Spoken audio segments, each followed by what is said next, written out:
He's in post 3. Well, one visit 3. Yes, correct. One visit 3 on the bottom left on the television monitor. Okay. There we go. Yep. Okay. One visit. All right, Ms. Cancino, we'll call your case next. So we're on the record in docket 25-00593. That is people of the state of Michigan versus, I have Jado Cancino. I think it's Jacob. Yeah. Jacob. It's not how you spell Jacob.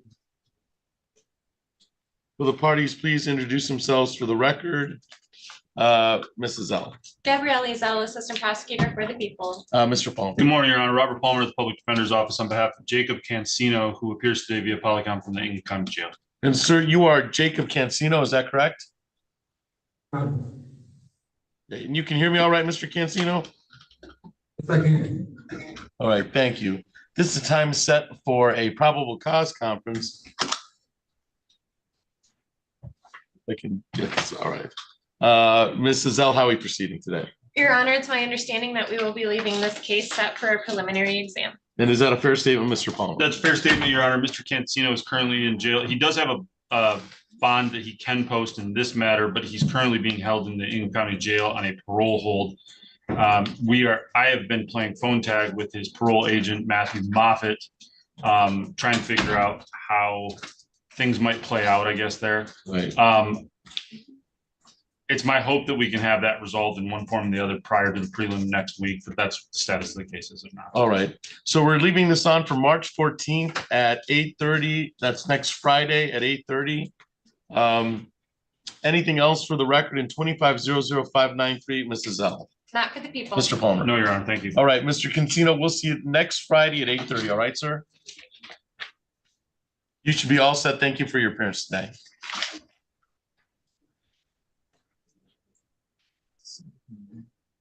I don't know who Larry Hamilton is.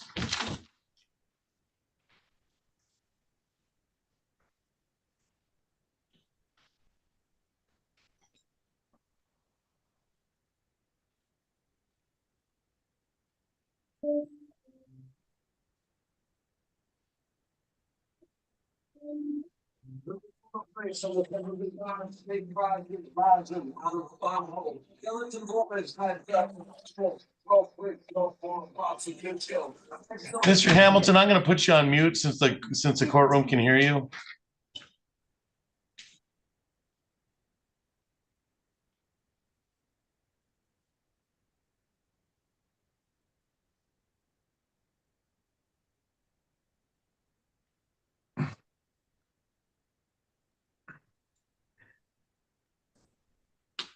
Would the person under the moniker in the Zoom courtroom of 803 please identify yourself?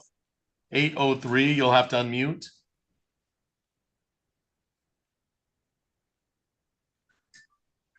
Under the moniker of 803, you'll have to unmute and identify yourself.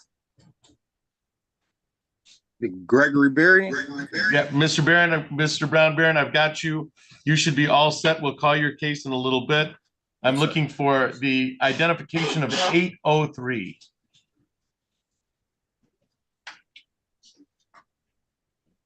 Let's move them to the waiting room so they can identify themselves. Hello?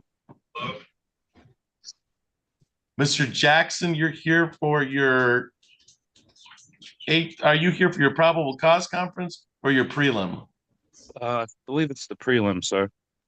Okay, you're Elijah Jackson? Anthony Jackson. All right, Anthony Jackson, you're here for your probable cause conference. I'd stand by and your attorney, Mr. Goodrich, will be with you. And do you want to go? We are ready. All right, let's go on, Mr. on that PC. All right, Mr. Jackson. Yes, sir. Let's call your case. We're on the record in docket 25-00280. That's people of the state of Michigan versus Anthony Jackson. Will the parties please introduce themselves for the record? Mrs. Zell. Gabrielle Zell, Assistant Prosecutor for the People. Mr. Goodrich. Attorney Luke Goodrich from the Public Defender's Office, here to represent Mr. Jackson, who is appearing over Zoom today. And sir, you are Anthony Jackson, is that correct? Yes, sir. You can hear me all right, Mr. Jackson? Yes, I can hear you fine. All right, thank you. This is the time set for a probable cause conference. I didn't ask you if you were ready. So, Mrs. L, how are the people proceeding, or would you like to defer to Mr. Goodrich? Your Honor, I'd like to defer. Mr. Goodrich. Your Honor, today we are leaving the matter set for a preliminary exam. Though I do want to give the court a heads up. We are going to look into a possibility of sobriety court. I don't know if that exists or not, but we will know for sure by next week. All right. So we are leaving this on for preliminary examination on March 14th at 8:30. Pursuant to the probable cause conference. Mr. Jackson, you'll be live in person on the 6th floor of City Hall of Lansing next week, March 14th, which is next Friday at 8:30. All right, sir? Yes, sir. Anything else for the record in 25-00280, Mrs. L? Not for the people. Mr. Goodrich? No, Your Honor, thank You you. should be all set. Thank you for your appearance today. Mr. Jackson, you're all set. Thank you. Thank you.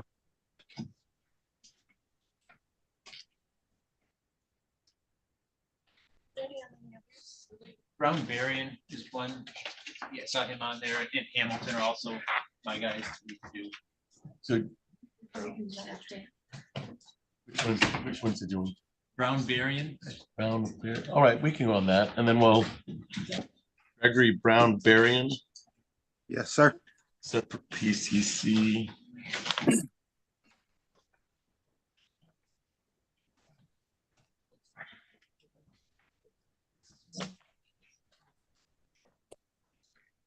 All right, so we're on the record in docket 25-00612.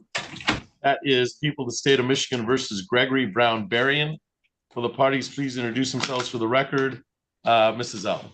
Gabrielle Ezell, Assistant Prosecutor for the people. Mr. Goodrich. Attorney Luke Goodrich from the Public Defender's Office here to represent Mr. Brown Varian, who is appearing over Zoom today. And sir, you are Gregory Brown Berrien, is that correct? Yes, sir, I am. And you can hear me all right, Mr. Brown Berrien? Yes, sir. Loud and clear. Yes, thank you. So this is the time set for a probable cause conference. Mrs. L, how are we proceeding? Your Honor, it's my understanding that we will be asking this be set for a preliminary exam. However, we are asking for an adjournment of the current prelim date as the officer that's necessary for testimony will not be available on that date. All right, so you know there's going to be a conflict with the schedule for the officer, Correct. for the witness. Mr. Goodrich, is that a fair statement? And are we looking for just cause adjournment in regards to the conflict, or is Mr. Brown Berrien willing to waive his 21-day rule since we see this coming up? Well, Your Honor, this is the prosecution's request. Right. It's not the defense's request. But if the court finds good cause, I mean, we have no strong objection here considering Mr. Brown Berrien's not in custody. And that we'll just, have this exam on another day. All right, so I think that's good cause to adjourn outside, and that Mr. Brown Berrien doesn't have to waive any of his rights for the 21-day rule. But we know we're gonna have a conflict next week. So let's go ahead and reschedule. And then what's the time frame are we looking at? Great question, Your Honor. I think 2 weeks would be 2 fine. weeks, okay. So sometime in March, Your Honor, just to let the court know, I am out the last week of March. okay. So you're out the 24th, Yeah, to the 28th, I think, that week. and then I'm out the first 3 weeks of April recovering from surgery. But I don't want to set this too far out.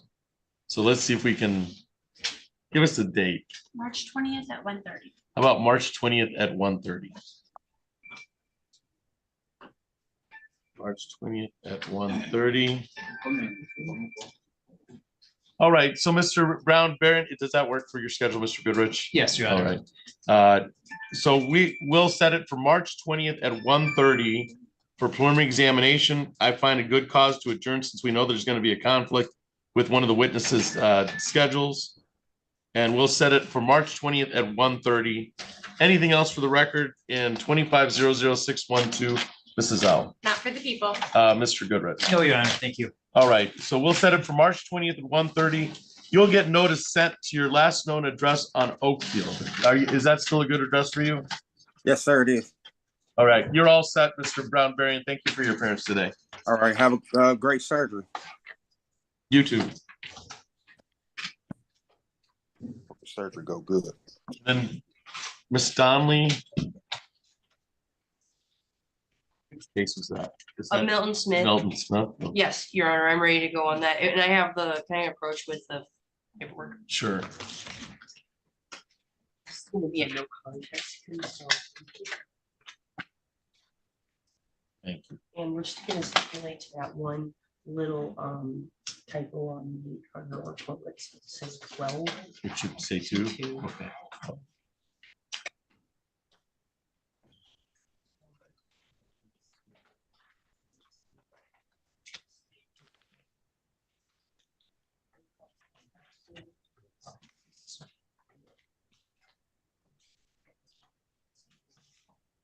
All right, so we're on the record in docket 25-00458. That is people of the state of Michigan versus Melton Smith. Will the parties please introduce themselves for the record? Mrs. L. Gabrielle Ezel, Assistant Prosecutor for the people. Ms. Donnelly. And Assistant Public Defender Sarah Donnelly on behalf of the defendant Milton Smith, who is standing to my right. And sir, you are Melton Smith, is that correct? Yes. All right, thank you. This is the time set for a preliminary examination today. It's my understanding there's been an offer made and there's going to be a no contest. Mrs. L, how are we proceeding? Your Honor, that would be a fair statement. We are offering a plea to an attempt R&O. So that'd be count 3, I think. Yes, Your Honor, it would be. Upon successful plea, we would be dismissing counts 1 and 2.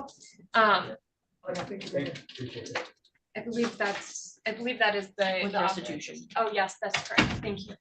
We are also asking for an agreement for restitution for the damage done to the police cruiser in this incident. And do you know what that amount is, or are we going to be looking for that at sentencing? We have an approximate amount, but we would prefer to look at it at sentencing. Okay, and then the attempt R&O is the 1 year and or 1,000, Yes, Your Honor, I believe that is correct. and that's the same PAC code except with an A, Yes. I think. Correct, Your Honor. Like that's my guess, if I remember correctly.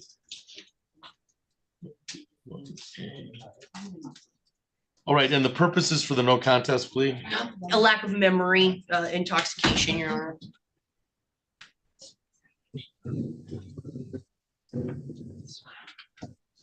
All right. All right, so I'm in possession of the advice of rights for the no contest plea. And the no contest plea, the factual basis will be stipulated to under the case number 255-190-1422. That's the correct narrative for the factual basis, Mrs. L. It is, Your Honor. Ms. Donnelly. Yes. All right, and then there's one correction on here. I think it's typo, but there's a stipulation that the actual date is February 13th, 2025. Is that correct? That is, Your Honor. And Ms. Donnelly? Yes. All right. May I inquire of your client of his advice of rights concerning his no contest plea? Yes, Your Honor. All right. Sir, you understand you have the following jury trial rights in your plea, no contest plea to attempt R&O or attempt resisting and obstructing. That's a 1 year and or $1,000. You have the right to be tried by a jury, to be presumed innocent till proven guilty, to have the prosecutor prove beyond reasonable doubt that you are guilty, to have witnesses against you appear at trial, to question any witnesses that are brought against you. You are represented today by attorney Sarah Donnelly, and she would be present to cross-examine any witnesses or contest any charges brought against you by the people of the state of Michigan. Do you understand that, sir? Yes. You have that right to have the court ordering witnesses appear in your defense, to remain silent during the trial, not to have that silence used against you, and to testify at trial if you choose to testify. If your no contest plea is accepted, you'll give up the claim that the no contest plea was a result of any promises other than what we've stated on the record, or threats that it was not your choice to plead guilty. You'd also be giving up your right to appeal anything from trial, since you won't be having a trial. You'll be pleading no contest instead. Is that a fair statement, sir? Yes. So it is your wish today to plead no contest to the charges, Yes. and that'd be the attempt R&O. Okay. So for the no contest plea for lack of memory, I'm looking at a factual basis of 255-190-1422, which is case number that's been stipulated to. I forgot I had an advice of rights, so I'm going to put that in the file. So this is for conduct which occurred on February 13th, 2025. The incident occurred at Cristo Ray at 1717 North High Street in the city of Lansing, Ingham County.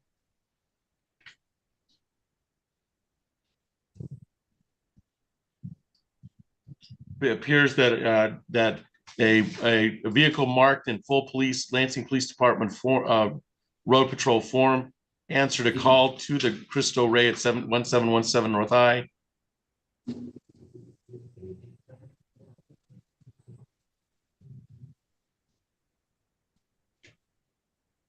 And it appeared that that Mr. Smith was the subject of investigation and then refused to be patted down or refused any lawful commands concerning being patted down. It looks like there was an attempt to avoid any type of being handcuffed at the time. Anything towards a factual basis for attempt R&O, Ms. Azell? No, Your Honor. Ms. Donnelly? No, Your Honor. All right. I find the no contest, so I find the factual basis for the no contest plea to be knowing, voluntarily, and accurately made.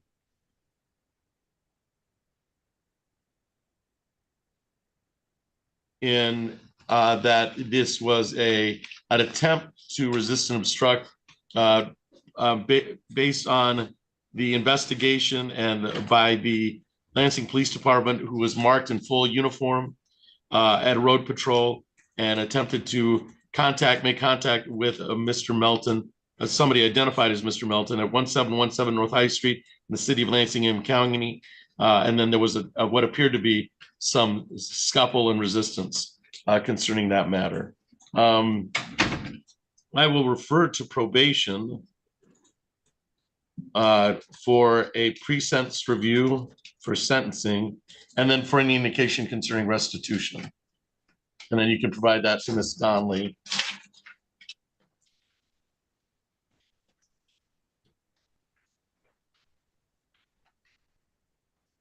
And we'll set for sentencing on May 2nd at 8:30.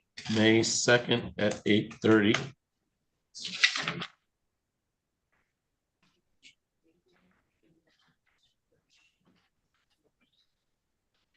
And so probation will be to see you there, sir, in the jail unless you're out, and then you should come in and see probation. All right. You should attend them to the 5th floor. I have your bond at 2010%, so that may or may not be an issue here. Yes, I did want to address bond. Okay.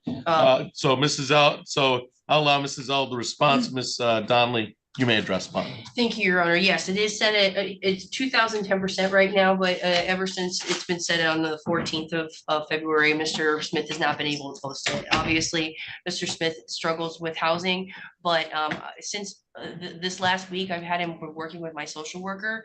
So we're requesting a personal recognizance in lieu or while he awaits sentencing. Right now, the plan is that if he gets out today, he's going to come to my office by the latest by tomorrow morning. I think that's when that's when he scheduled his to meet my social worker Beth. But if he wants to come to the office this afternoon, I'll be there and he can show up. So if come to my office, we're going to screen him for residential treatment. Right now, obviously, like I think they still haven't changed their ways about needing a PR bond in order to get someone screened. So we do have those resources. Beth is going to work with him tomorrow. So we're just hoping that the court would give him a personal recognizance bond. Right. Does Mr. Smith have an address at this point? Well, he was staying. He can stay at you can stay at the outreach, and you can stay at the mission. He wants to, he's gonna, yes, he can go to those places. The hope is that he can find more stable housing than that. All right, Mrs. L responds. Your Honor, we would leave this to the court's discretion, based on this being pled down to an attempt R&O. We do feel like a bond modification may be needed in this case. It sounds like defense counsel has a plan to help Mr. Smith at this time. We would not be opposed to that aid. Thank you. All right. The habitual offender notice does indicate that there are several priors. Several CSC priors. Is that a fair statement? I've got a CSC fourth and a CSC third. It is, Your Honor. I do believe those are on the record. However, I believe that those are fairly old. It looks like one's out of 2006 and one's out of 2016. Yeah. 2006, 2010, and 2016. It's my understanding, Your Honor, that Mr. Smith does not have any compliance or reporting requirements for those. All right, I am going to modify bond at this time per the request, but I'm not going to PR bond him because there's just too much criminal history. There's 3 prior felonies here. And it's a 1 year, it's the highest misdemeanor. So I'm going to modify bond at it'll be $1,000, 10%, which is a reduction down from 2,010%. But I will not issue a PR bond at this time the decisions based on the prior criminal history concerning Mr. Smith. And at this time, lack of address. Now that can be readdressed with the court. Well, it can be readdressed in circuit court because, well, it can be readdressed here because we're in misdemeanor court. Yeah, I was gonna So- ask if there was, like you said, if we can get him a PR, then he can, well, I guess he needs to have a PR to get screened for residential treatment. So Yeah, if he can't get a PR, then he can't get screened. Yeah, that's a problem because I can't PR bond him based on his criminal history. But with the understanding that have him be candid with probation, the understanding, because right now we don't have an address, but we're kind of caught between a rock and a hard place because we can't get an address if he can't be PR'd. Yes, Yeah, he that's won't right. have an address if Right. he has to get someplace like either a shelter Right. or residential to Right. get an address. So make sure you tell probation that, okay? Make sure probation knows that, so they'll know your situation, so they can report it to me. And make sure that the probation officer knows that you can't get a PR bond. And right now, I'm not willing to give you a PR bond based on your criminal history, all right? All right, anything else for the record? So your sentencing date is set for May 2nd at 8:30. Anything else for the record in 25-00458, Mrs. L? Not for the people. Ms. Dunn? Not for, And I'm going to return your factual Okay. basis. all right, thank you. Thank you. Do we need anyone else brought up? I don't think so at this time. What's that? She asked if anyone else needed to be Oh, brought because she up. was, yeah, Okay. that was Mr. That was Mr. Melton, No, or Melton Smith, no. sorry. Okay. Okay, can we, if you. Thank you, Tom.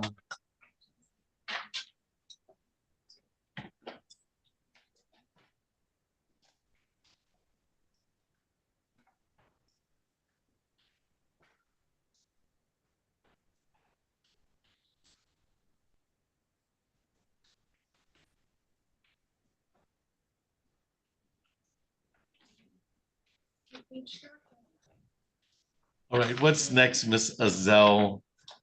I don't know, Mr. Goodrich, or who do you want to call next? He's not. I didn't see Mr. Goodrich Who here. has headaches? How are you, Mr. Carter? I haven't seen. Mr. Just Ashford. speech. Yeah. The guy Wendy, on the bottom I made right it. is I McLean. see that. Bella Right. McLean, the 9 o'clock PCC. Is that you? Yeah. Yeah, that's me. We're just gonna leave it set. Yeah, You guys can go. All right, so you want to call that, which case is that, Mr. Pfeiffer? Isabel McLean, Your Honor. McLean. Bell. Oh, do we have to bring that up or are you gonna speak? I have McLean as being incarcerated. Yeah, he's on the polygon. Oh, He's in the perfect. bottom right there. Perfect. I forgot they're staring at me. All right, Hamilton, Hussein, Burwa. That's post 3. Oh, yeah, post 2, visit 3. Yes, sir. All right, so we're on the record in docket 25-00590. That is people of the state of Michigan versus Tavel McLean. Will the parties please introduce themselves to the record, Mr. Pfeiffer? Yes, good morning, Your Honor. Assistant Prosecuting Attorney Adam Pfeiffer on behalf of the people. Mr. Palmer. Good morning, Your Honor. Robert Palmer of the Public Defender's Office on behalf of Mr. McLean, who appears today via Polycom from the Ingham County Jail. And sir, you are Tavel McLean, is that correct? Yes, Your Honor. All right, and you can hear me all right, Mr. McLean? Yes, Your Honor. All right, thank you. This is the time set for a probable cause conference. Mr. Pfeiffer, how are we proceeding? Your Honor, the people are requesting this be left on for examination. There is no offer for Mr. McLean. Any offer would be at the circuit court due to this case and his history. All right, is that a fair statement, Mr. Palmer, as to, we're leaving it on for prelim? We are leaving the matter on for prelim next week, Your Honor. So it'll be left on for prelim on March 14th at 9 a.m. That is next Friday at 9 a.m. Anything else for the record in 2500590, Mr. Pfeiffer? Not from the people, Your Honor. Mr. Palmer? No, Your Honor, the only other thing, there's some outstanding discovery in the form of body cams, but now that I know Mr. Pfeiffer is on the case, I'll just work with him Okay. directly and I'm sure we'll get Do it. you know who to call? Yeah, yes, sir. I don't have any issues. We'll be ready for next week. All right, Mr. McLean, we'll see you next week, March 14th at 9 o'clock. We'll see you here live for your preliminary examination. All right, sir? Great, thank you, Your Honor.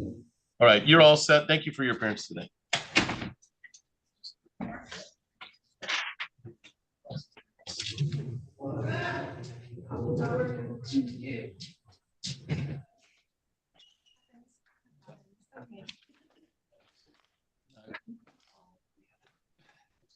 Sweet. All right. Your Honor, I believe we're ready on Angela Scott. Angela Scott.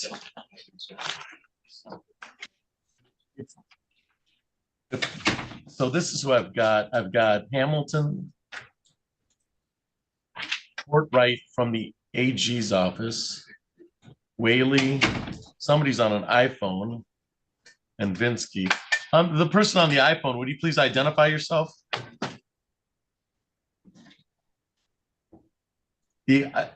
Under the moniker iPhone, would you identify yourself? No, that's not helpful. All right, let's go on Miss Robinson's case. Angela Scott.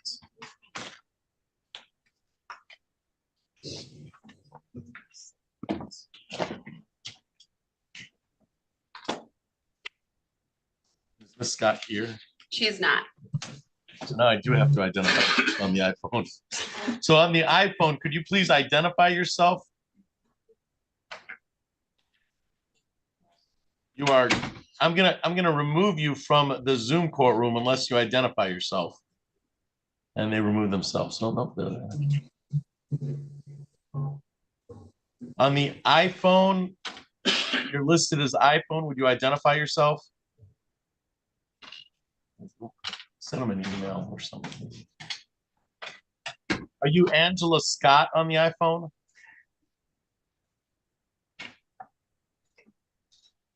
I don't know who that is. I doubt it's her, Judge. I Yeah. don't think I have one of them. Well, we'll never know because they won't identify I themselves. sent them a message. All right. All right, so we're on the record in 2403149. That is people of the state of Michigan versus Angela Scott. Will the parties please introduce themselves for the record? Mrs. Zell. Gabrielle Zell, Assistant Prosecutor for the people. Ms. Robinson. Aaron Robinson, Assistant Public Defender for Ms. Scott. Okay. This is the time set for a preliminary examination. It was scheduled for 9 o'clock. It is now 9:25. And I do not see an Angela Scott in the Zoom courtroom. There is a person who refuses to identify themselves by iPhone. So I'm going to have them removed since they want to identify themselves. I'll just put them in the waiting room. Nobody is of that name in the Zoom courtroom. Based on the representations of counsel, Ms. Robinson, have you had any contact with Ms. Scott? I have not. All right. Mrs. Zell, how did you want to proceed? It appears the defendant has failed to appear for the preliminary examination.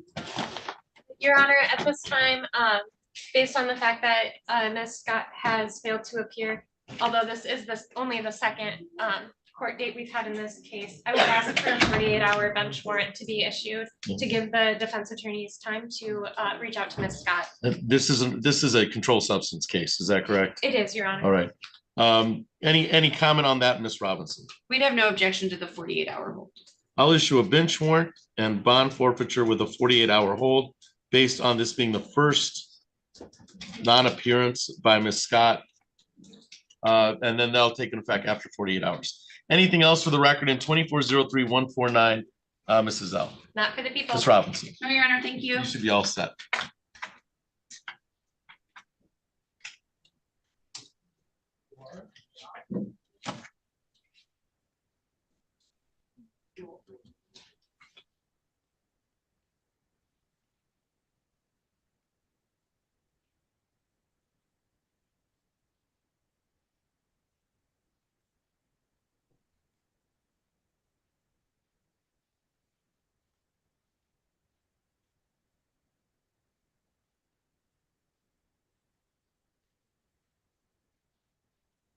All right, you, Ms. Vinsky, you're here on the Whaley case? Correct, Your Honor. All right, so Mr. Whaley, you can unmute.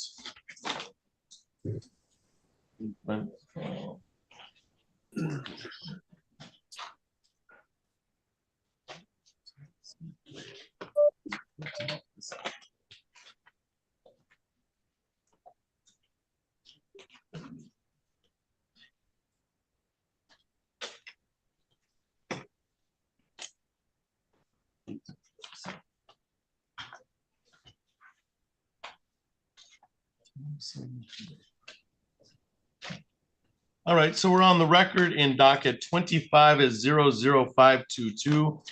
That is people of the state of Michigan versus Zachary Whaley. Will the parties please introduce themselves for the record? Mrs. L. Gabrielle Ezel, Assistant Prosecutor for the people. Ms. Vinsky. Good morning, Your Honor. Marissa Vinsky on behalf of Zachary Whaley, who's appearing via Zoom. And sir, you are Zachary Whaley, is that correct? Yes, Your Honor. And you can hear me all right, Mr. Whaley? Yes. Thank you. This is the time set for preliminary examination today. Mrs. L, how are we proceeding? Your Honor, it's my understanding that there is going to be a request for an adjournment and a request of the waiver of the 21-day rule. However, I will defer to Ms. Vinsky to clarify. So Ms. Vinsky, right now it's an indication for a request for an adjournment and a waiver of the 21-day rule. And then anything else you want to say for the record? Nope, that is correct, Your Honor. Due to my scheduling, we would request a 21-day waiver. I have discussed that with Mr. Whaley, and he's willing to go through with the colloquy if the court would like me to question him or if the court would like to question him. I would just note for the record that we were missing body cams. I indicated that to APA Nagel, who immediately reached out to the police, and I believe he is receiving the body camera videos associated with that case. So that has been resolved at this time. I have not received them yet, but I know he's in the works of getting them.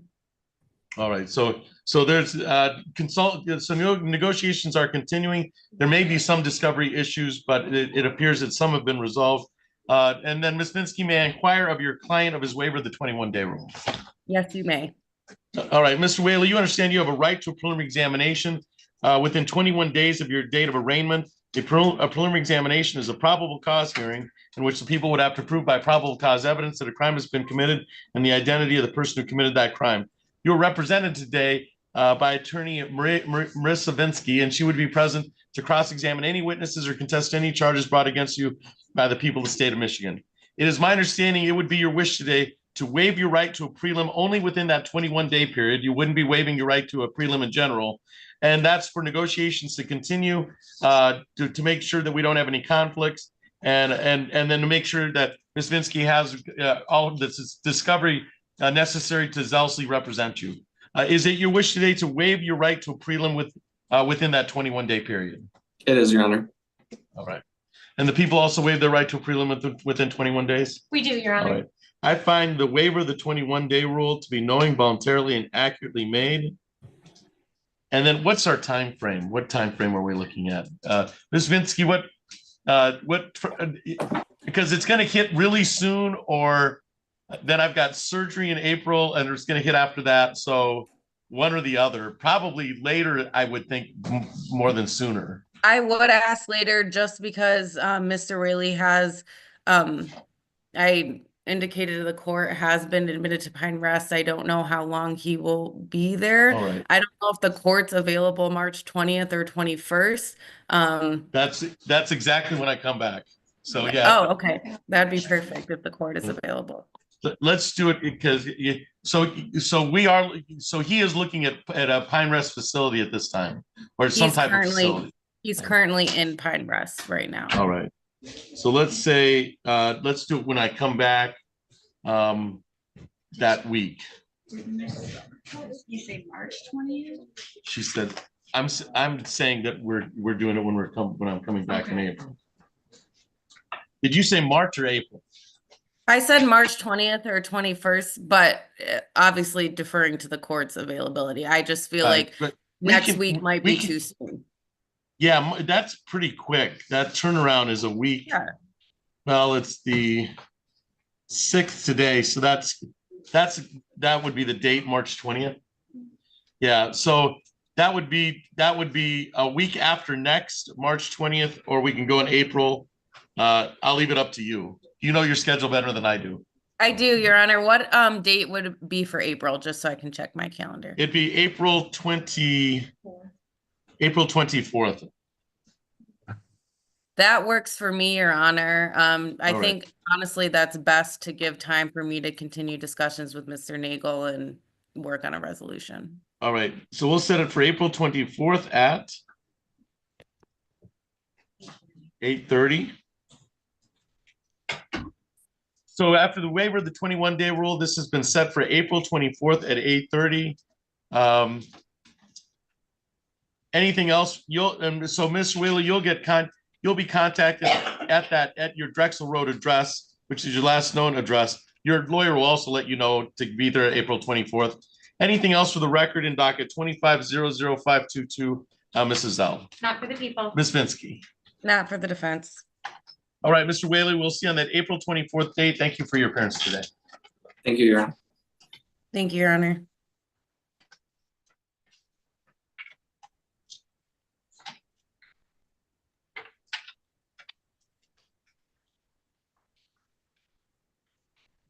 Your Honor, if Mr. Etheridge is. Mr. Etheridge, are you ready on your cases? Yes, Your Honor, I'm ready both for Mr. Haddix and Mr. McFarland. Mr. Haddix will be a leave on. He was in the room. I don't know if he's left or not. And Mr. McFarland will be a waiver of the preliminary examination. All right, let's do so it's Mr. Hadji. Haddix, H-A-D-D-I-X. Oh, Mr. Haddix. Mr. Haddix. Let's do that first, and then we'll go on to Mr. McFarland. So is Mr. Haddix joining us, or? He was in the on the Zoom in the Eaton County Jail. Oh, he's probably still. Did you just meet with him? Yes, Your Honor. He's probably still in the breakout room. Yeah, let me see. It'll take a minute to put him in here, but then we'll have him. Which is the AG case today? The AG case today is the McFarland case. Mr. McFarland. Okay, so yes, Your all Honor. right. All right. So we're on the record. All right. We're on the record in docket 25-00559. That is People of the State of Michigan versus Ian Haddix. Will the parties please introduce themselves to the record? Mrs. Zell. Gabrielle Zell, Assistant Prosecutor for the people. Mr. Etheridge. Good morning, Your Honor. Attorney Derek has Justice the Public Defender on behalf of Mr. Haddix, who is appearing by video from the Eaton County Jail. All right. And sir, you are Ian Haddix, is that correct? Yes. All right. You can hear me all right, Mr. Haddix? Yes. All right. Thank you. This is the time set for a probable cause conference. Mrs. Zell, how are we proceeding? Your Honor, it's my understanding that we will be asking for this case to be left on for a preliminary exam. And is that a fair statement, Mr. Etheridge? Yes, Your Honor. There has been a plea offer that I've discussed with Mr. Haddix, and I've made a counter plea offer to the Madam Prosecutor, and she will be checking on the counter offer. And we'll let the court know before the next court date how the parties wish to proceed. I kind of heard the last paragraph. But we are leaving this on for March 14th at 8:30. Is that correct, Mr. Etheridge? Yes, Your Honor. All right. All right. So we're leaving this on for March 14th at 8:30. That is a week from today. That'll be Friday at 8:30, live in person on the 6th floor of City Hall of Lansing. Anything else for the record in 25-00559, Mrs. L? Not for the people. Mr. Etheridge? No, Your Honor, thank you. All right, Mr. Haddix, I'll see you next Friday at 8:30. Thank you for your appearance today. Thank you. All right, and then we'll call Mr. McFarland's case.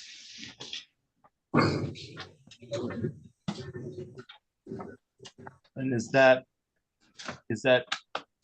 post 3? Yes, Your Honor. All right. All right. And then Ms. Courtwright, you're here on that case from the AG's office? Judge. All right. Let me.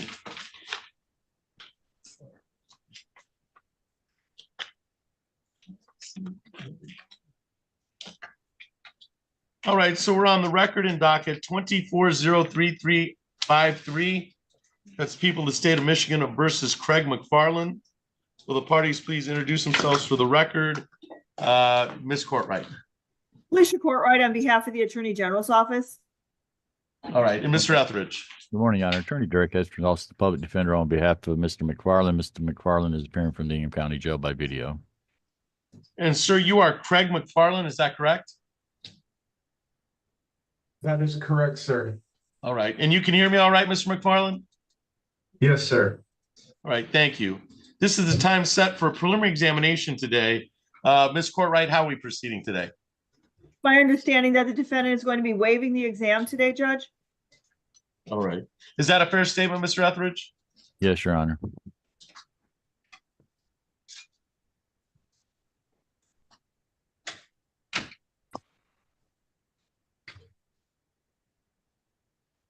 All right, and I'm assuming there's no offers made at this time and negotiations are continuing. Is that correct, Ms. Courtwright or Mr. Etheridge? Yes, Your Honor. Oh, I'm sorry. Yes, that's correct. All right. So negotiations are continuing. This case will proceed to circuit court. Is that a fair statement, Mr. Etheridge? Yes, Your Honor. All right. Mr. Etheridge, may I inquire of Mr. McFarland of his waiver of the preliminary examination? Yes, Your Honor. Mr. McFarland, you understand you have a right to a preliminary examination today. A preliminary examination is a probable cause hearing in which the people would have to prove by probable cause evidence that a crime has been committed and the identity of the person who committed that crime. You are represented today by Attorney Derek Etheridge, and you would be present to cross-examine any witnesses or contest any charges brought against you by the people of the state of Michigan. It is my understanding it would be your wish today to waive your right to a preliminary examination, have this case continue into circuit court, where negotiations are in the process of continuing between Mr. Etheridge and the Attorney General's office. Is it your wish today to waive your right to a preliminary examination? Yes, sir. All right. Ms. Courtwright, do you also waive your right to preliminary examination in this case? Yes. All right. I find the waiver of the preliminary examination to be knowing, voluntarily, and accurately made. And I think we can do this by Zoom. Mr. Etheridge, do I have your permission to sign via Zoom for any documentation concerning the waiver of the exam? That would be bind over documentation. Yes, Your Honor. I'm just going to say via Zoom with Attorney Etheridge. And then Ms. Courtwright, do I have your permission to sign on behalf of the Attorney General via Zoom any bind over documentation? Yes. Okay.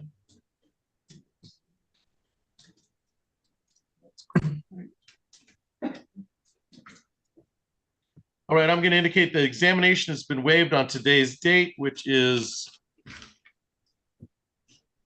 March 6th, 2025. And anything else before I sign the bind over documentation, Ms. Courtwright? None from the people. Mr. Etheridge? No, Your Honor. Thank you. All right, Mr. McFarland, your time in district court is done. You'll be off to circuit court, where you'll get your next date in circuit court from your attorney, Mr. Etheridge. All right, sir? Thank you, sir. All right. So I will sign the bind over documentation, and that's all for the record in docket 24-03353. Thank you, everybody, for your appearance today. Thank you, Judge. Thank you. Thank you, sir. Oh my goodness. All right.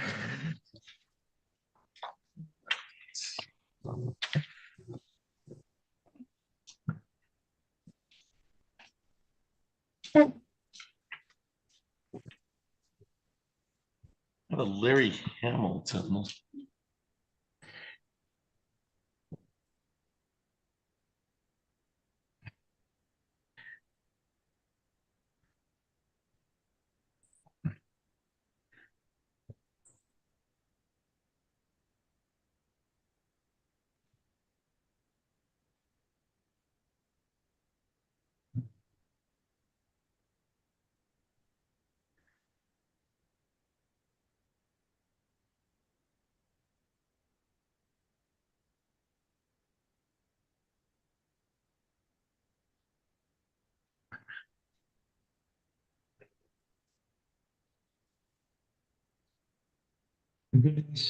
Thank you.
I'll do all this to go through that though. I'm gonna really try, sir. I'm not trying to be a problem. I sat too long and this is the reason what's wrong with my back. I lost feeling in.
I need to get you back in your teeth, the shit.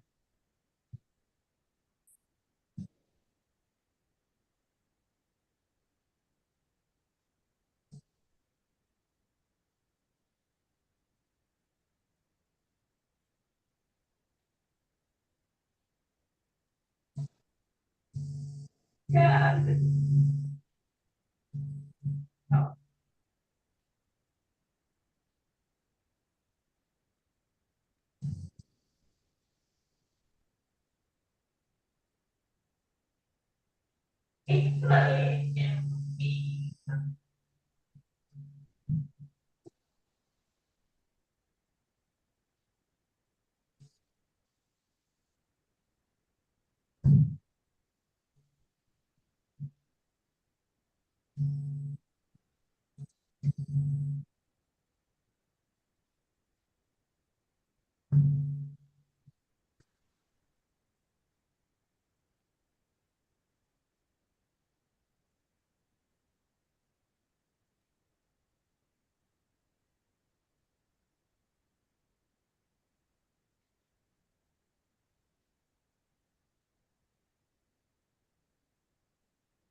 You're good?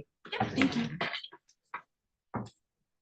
Megan was a little faster than I thought, but. She was, sorry. Yeah. So we're on the record in docket 25-00101. That is people of the state of Michigan versus Elijah Jackson. This is the time we'll do the PA 53 first at the request of the prosecutor. A party's appearance for the record on the PA 53, Mr. Pfeiffer. Good morning, Your Honor. Assistant Prosecuting Attorney Adam Pfeiffer on behalf of the people. Mr. Sarnes. Good morning, Your Honor. Jacob Sarnes, the fourth Assistant Public Defender here on behalf of Mr. Jackson. Mr. Jackson is present at council table. He's seated to my right. And sir, you are Elijah Jackson, is that correct? Sir. All right, thank you. This is the time set for a PA 53 violation. Mr. Pfeiffer, my understanding is we're having a hearing today. How are we proceeding? Just double checking, the defense still pleading not guilty to the no contact violations? Yeah, we'll run the hearing, Your Honor, and I just asked for a standard sequestration All order. right. Thank So you. so there's nobody in the courtroom right now. If anybody comes in that shouldn't hear another witness's testimony, bring it to court's attention. I'll invoke the sequestration order. And then Mr. Pfeiffer, you can proceed with your first witness. Perfect. I'm going to call Detective Stephanie Kennedy.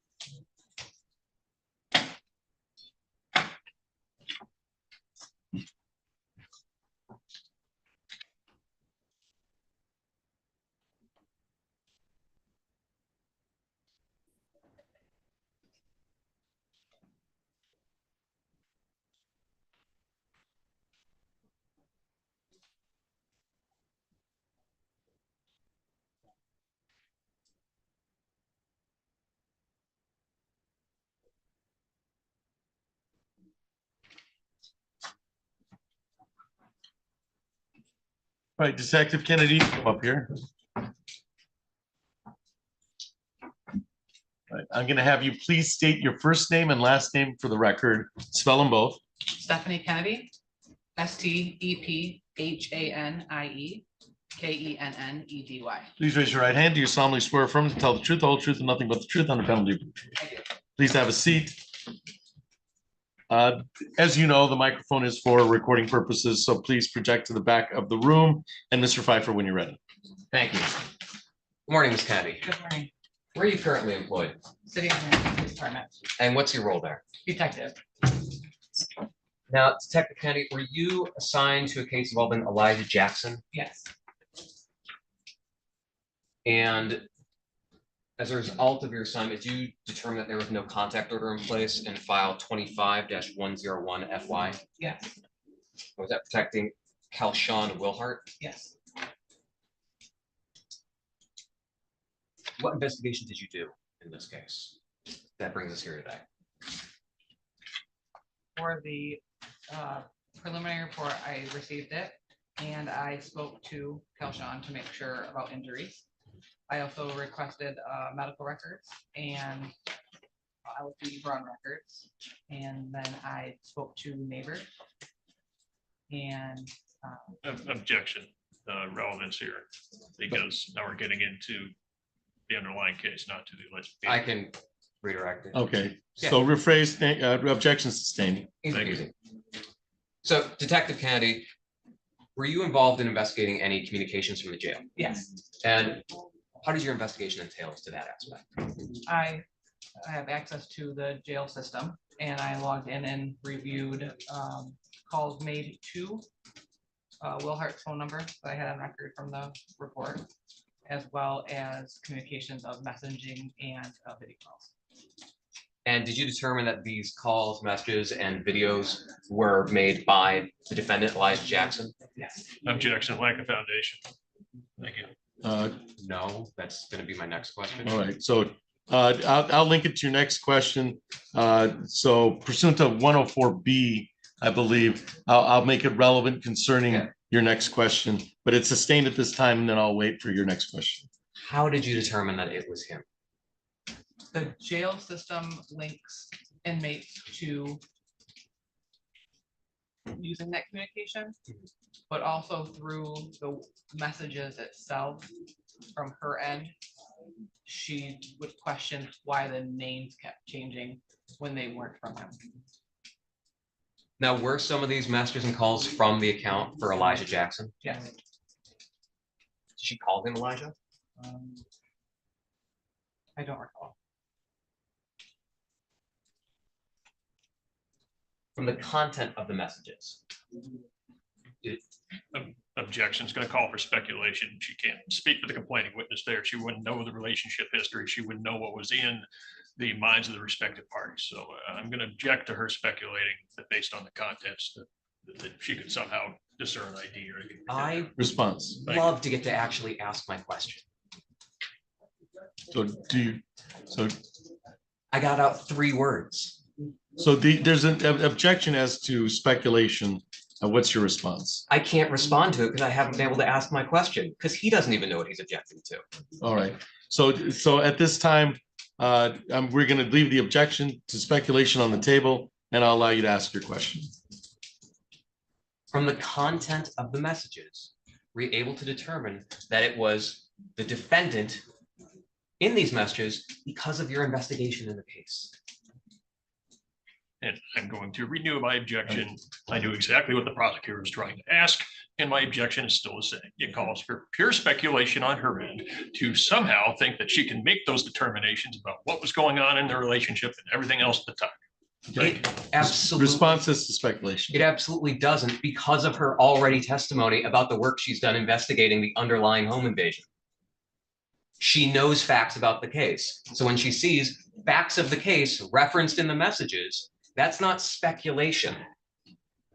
So I'm going to allow her to testify concerning what facts were confirmed during the testimony of her investigation, indication of the facts she heard that confirmed what she already knew. So I'll overrule the objection, and Mr. Pfeiffer, you can ask her what was confirmed through the conversation that she heard. Thank you. Thank you. Did the inmate talk about having a separate case with Judge Aquilina? Yes. Did the inmate talk about having charges from this date? Yes. Did the inmate ask the victim to contact the judges on his behalf and write letters? Yes. And to your knowledge, had that happened? I'm not aware.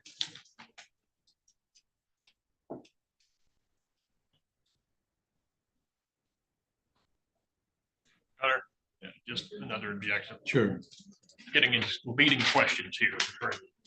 The phrasing. Thank you. They are somewhat leading, and I have some tolerance for that, but understand that there's an objection that's leading concerning any statements made by the detective, so I'll allow you to rephrase if necessary. Well, I asked because I was directed to based on the prior objections. Right. This is a leading objection, and the questions are somewhat leading, but you can rephrase your question.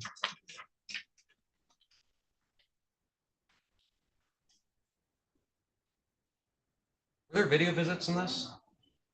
Yes. Did you look at them? I don't recall if I looked at all of them. Do you remember seeing some of them? I do recall seeing at least one to confirm that it was his face and her face. Thank you. And were those video visits in his name and her name? I have to review my report to say for sure. So would looking at one of the video visits help refresh your memory? Yes. Mr. Sarks? Thank you. So let the record reflect that the counsel is approaching the witness, and I believe this is for refreshing memory. Yes, Your Honor. Now that refresh your memory? Yes. So Detective Kennedy, video visit where it's his face and her face, was it also under both of their respective names? Yes. I have no, oh. Nope, I verified that the no contact order was in place. At the time of these messages and calls and things, that was in violation of no contact order. And roughly how many times was he contacted her? The ballpark.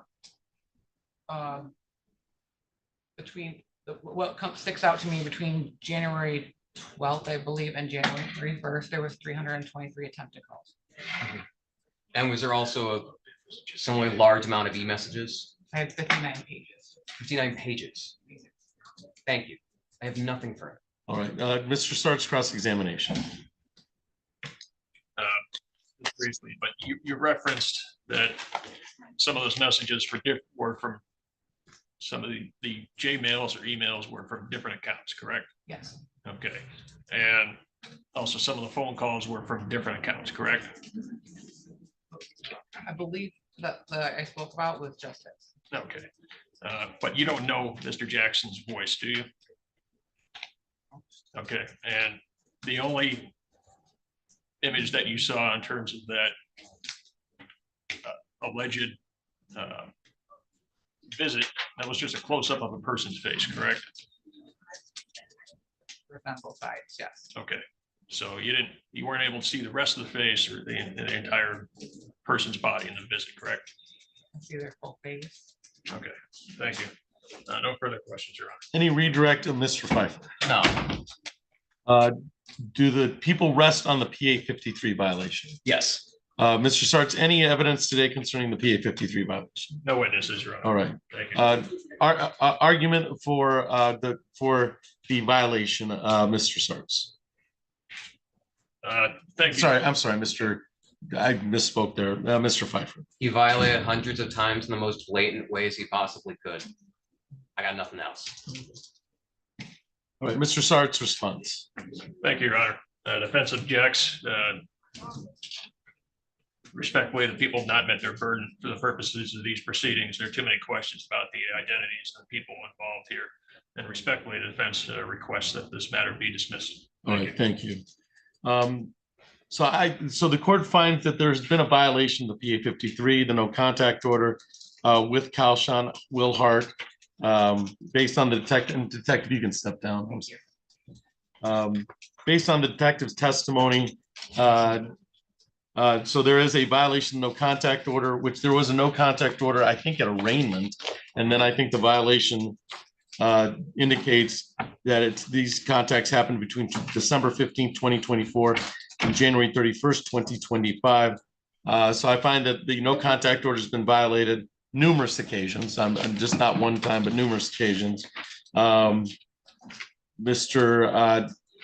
So I do found that the people have met their burden of proof concerning this matter.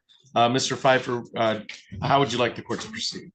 I'd ask that the court sentence him to 93 days contempt of court, consecutive with anything else that he gets in the underlying case. I'd ask his bond be revoked and every single jail privilege he has be revoked.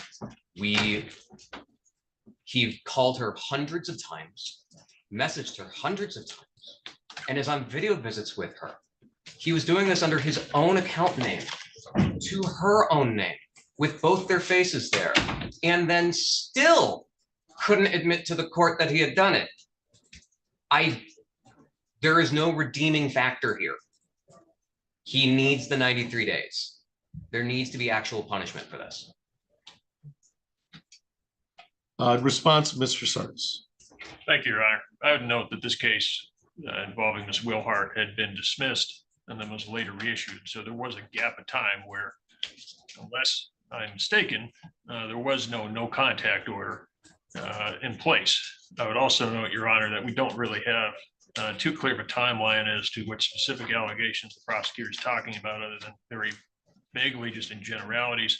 Your Honor, I understand certainly that people have their opinions on this, but respectfully, Mr. Jackson has remained in custody now for an extended period of time. Granted, he's not technically entitled to the credit because he's serving another sentence, but he's still remained in custody continuously for an extended period of time here. Certainly, he would like to retain at least his privileges as relates to his family. That can be easily monitored. Almost certainly, Mr. Pfeiffer is going to be monitoring all his communications anyway. So he would like to at least retain the option to contact his immediate family. Certainly, Mr. Jackson will make every effort to comply with the court's orders. He understands the seriousness of these allegations here. And respectfully, I would just ask for essentially kind of a credit for time served, and then allowing him to retain his privileges as relates to his immediate family, like his parents or siblings. Thank you. Thank you. Response, Mr. Pfeiffer. Yeah, I shouldn't have to be monitoring him. I shouldn't have to spend my time looking for him continuously violating the orders of the court. We shouldn't be making it easier for him to do so. He has been violating hundreds of times. He even tried using other inmate accounts to try and evade detection. No, he shouldn't be allowed to call people. because he's going to keep doing it. He has shown nothing else. All right, so I'm based on the hearing, the PA 53, he has had a no contact order with the victim since January 23rd. It looked like he was arraigned. Oh, I'm sorry. That was the initial, and PCC and prelim were set on that date. There was also no contact order on another file in which he was arraigned.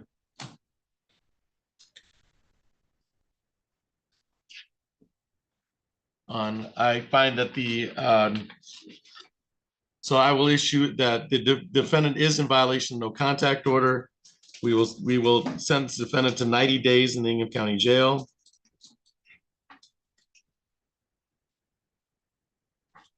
And then I'll suspend any privileges other than the one privilege that he does have, which is to talk to his lawyer in a confidential setting. But we'll suspend any privileges just because this happened while he was on a no contact order, and then we have numerous contacts with the victim in this matter. So we'll suspend that privilege for any contact, or any privileges are suspended, and that includes that includes all privileges except for speaking with his lawyer.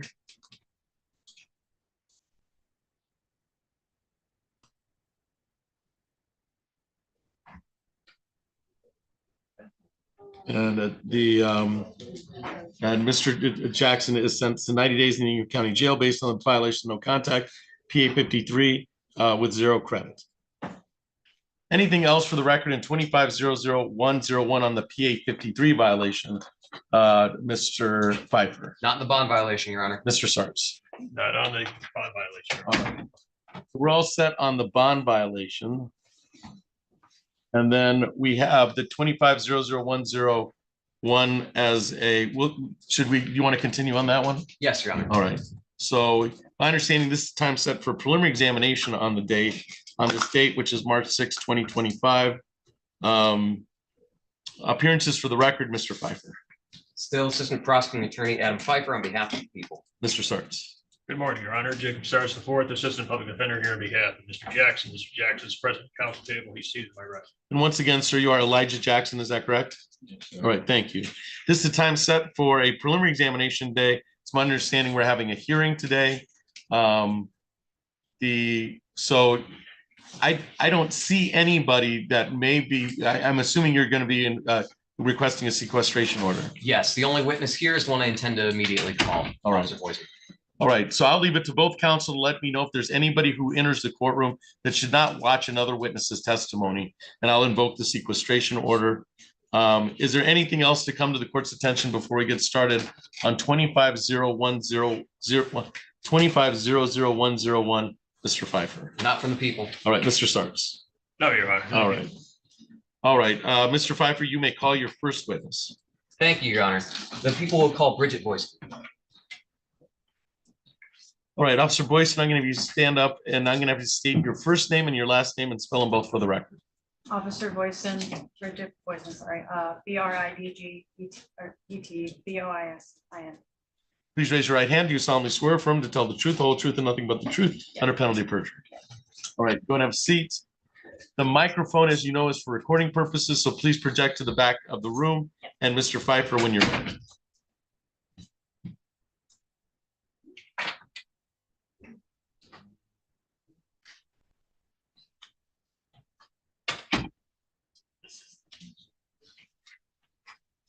Morning. Ms. Boyson, where are you currently employed? Lansing PD. And what's your role there? I'm a police officer. How long have you been a police officer at the Lansing Police Department? 3. Now, were you working in that capacity on October 24th, 2024? Yes. And on that day, were you dispatched out to 1524 New York Avenue? Yes. You end up making contact with the Kalchung Wilhart? Yes. You end up speaking with her? Is this the first time you spoke with her? No. Why'd you speak to her before? I've had multiple calls out. Objection, Your Honor. Goes into, first of all, it's irrelevant. Second, it goes into potentially matters that might be subject to a different motion practice, but it's irrelevant for today's proceedings. Response.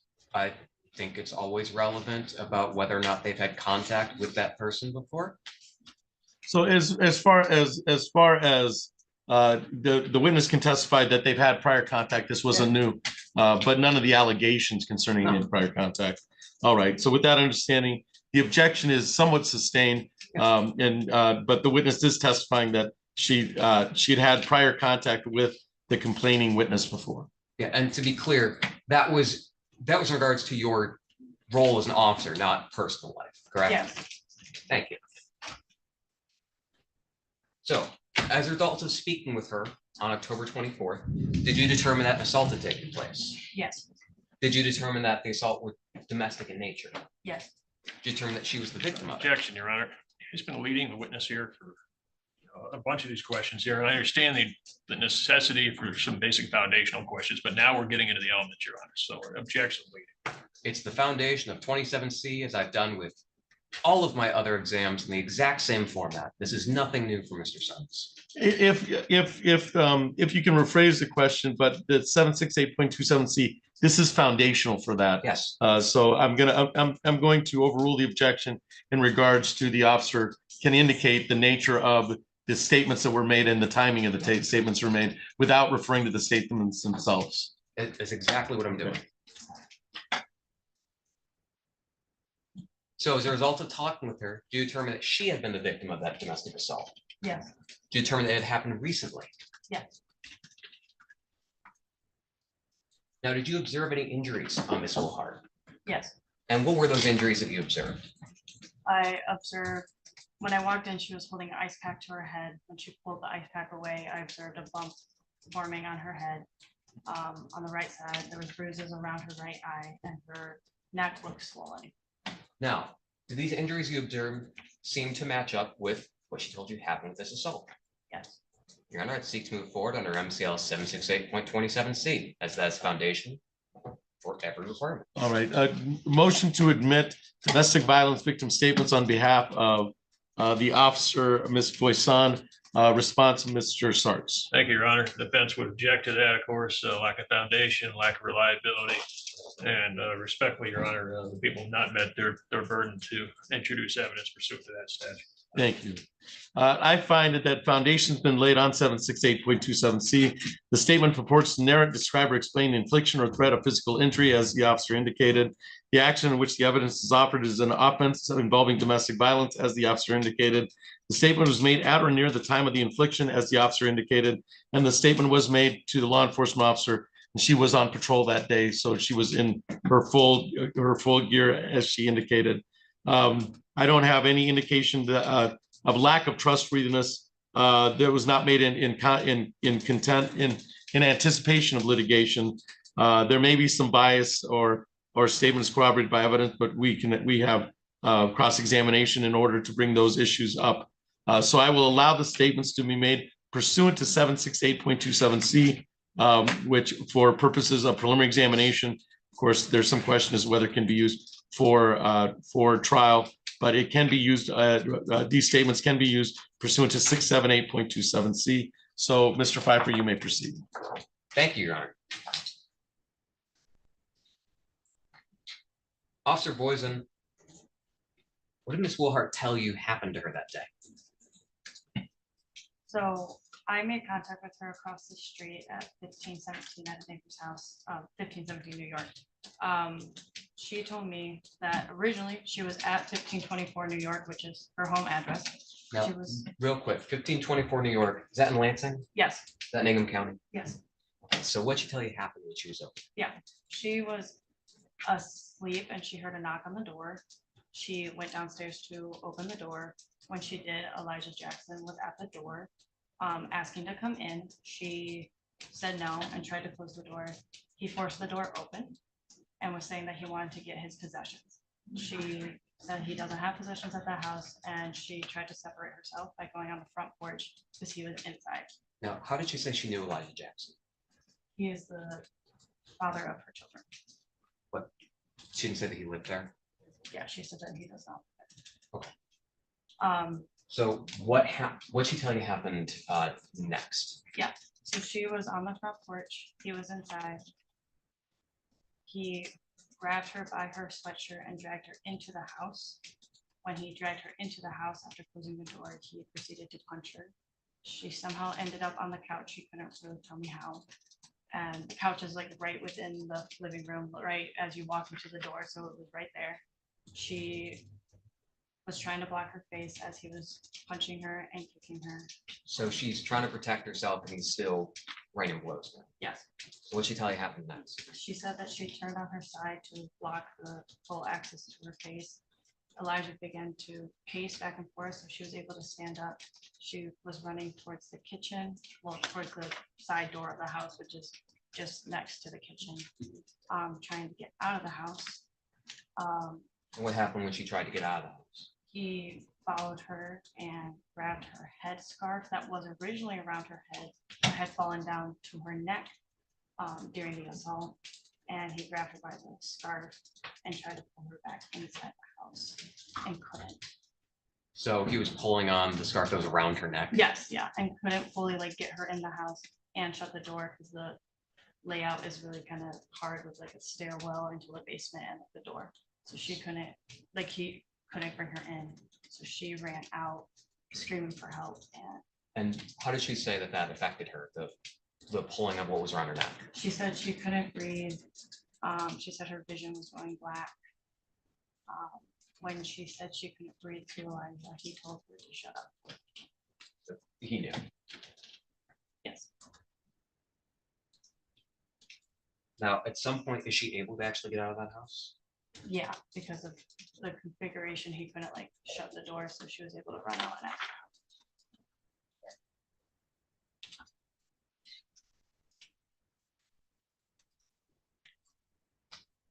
The people had a medical report that we would seek to admit under MCL 766.11B, which provides an exception at preliminary examinations for medical reports without needing the actual authenticating author. I've already shown it to defense. It's labeled as People's Proposed Exhibit 1. I seek to admit it this time. A motion to admit People's Exhibit 1. Any objection, Mr. Sarts? And you do have that document.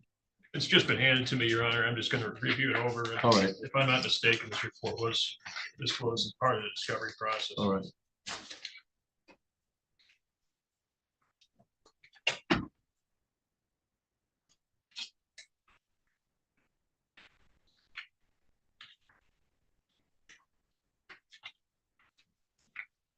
I will state an objection, though, because I don't see the certifying document from the custodian from Sparrow included in the proposed exhibits, Your Honor. So there's usually a records custodian who signs off on that. And because I don't see that as part of the exhibit, Your Honor, I'm going to state an objection. Thank you. Mr. Pfeiffer.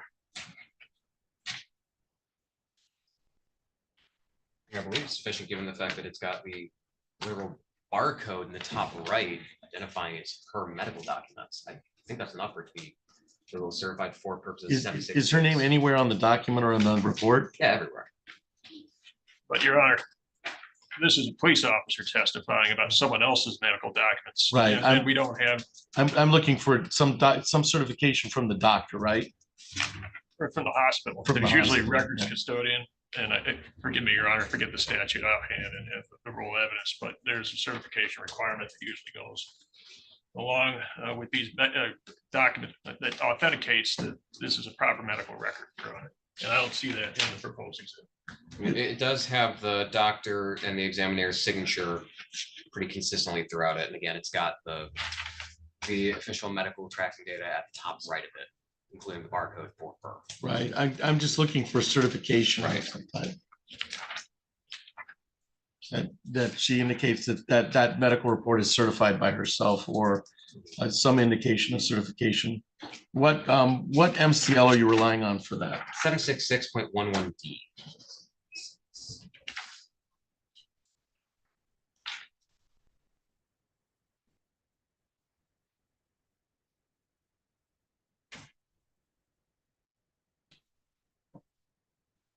So if certification is necessary under that guise, which I'm looking it up right now.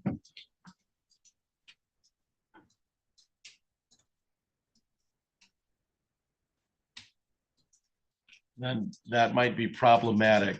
Right, I'm pulling up the digital copy to see if that's simply that page didn't print, in which case I'd admit it as a digital exhibit. Right. If that's what, if that's what we're looking for. Yep.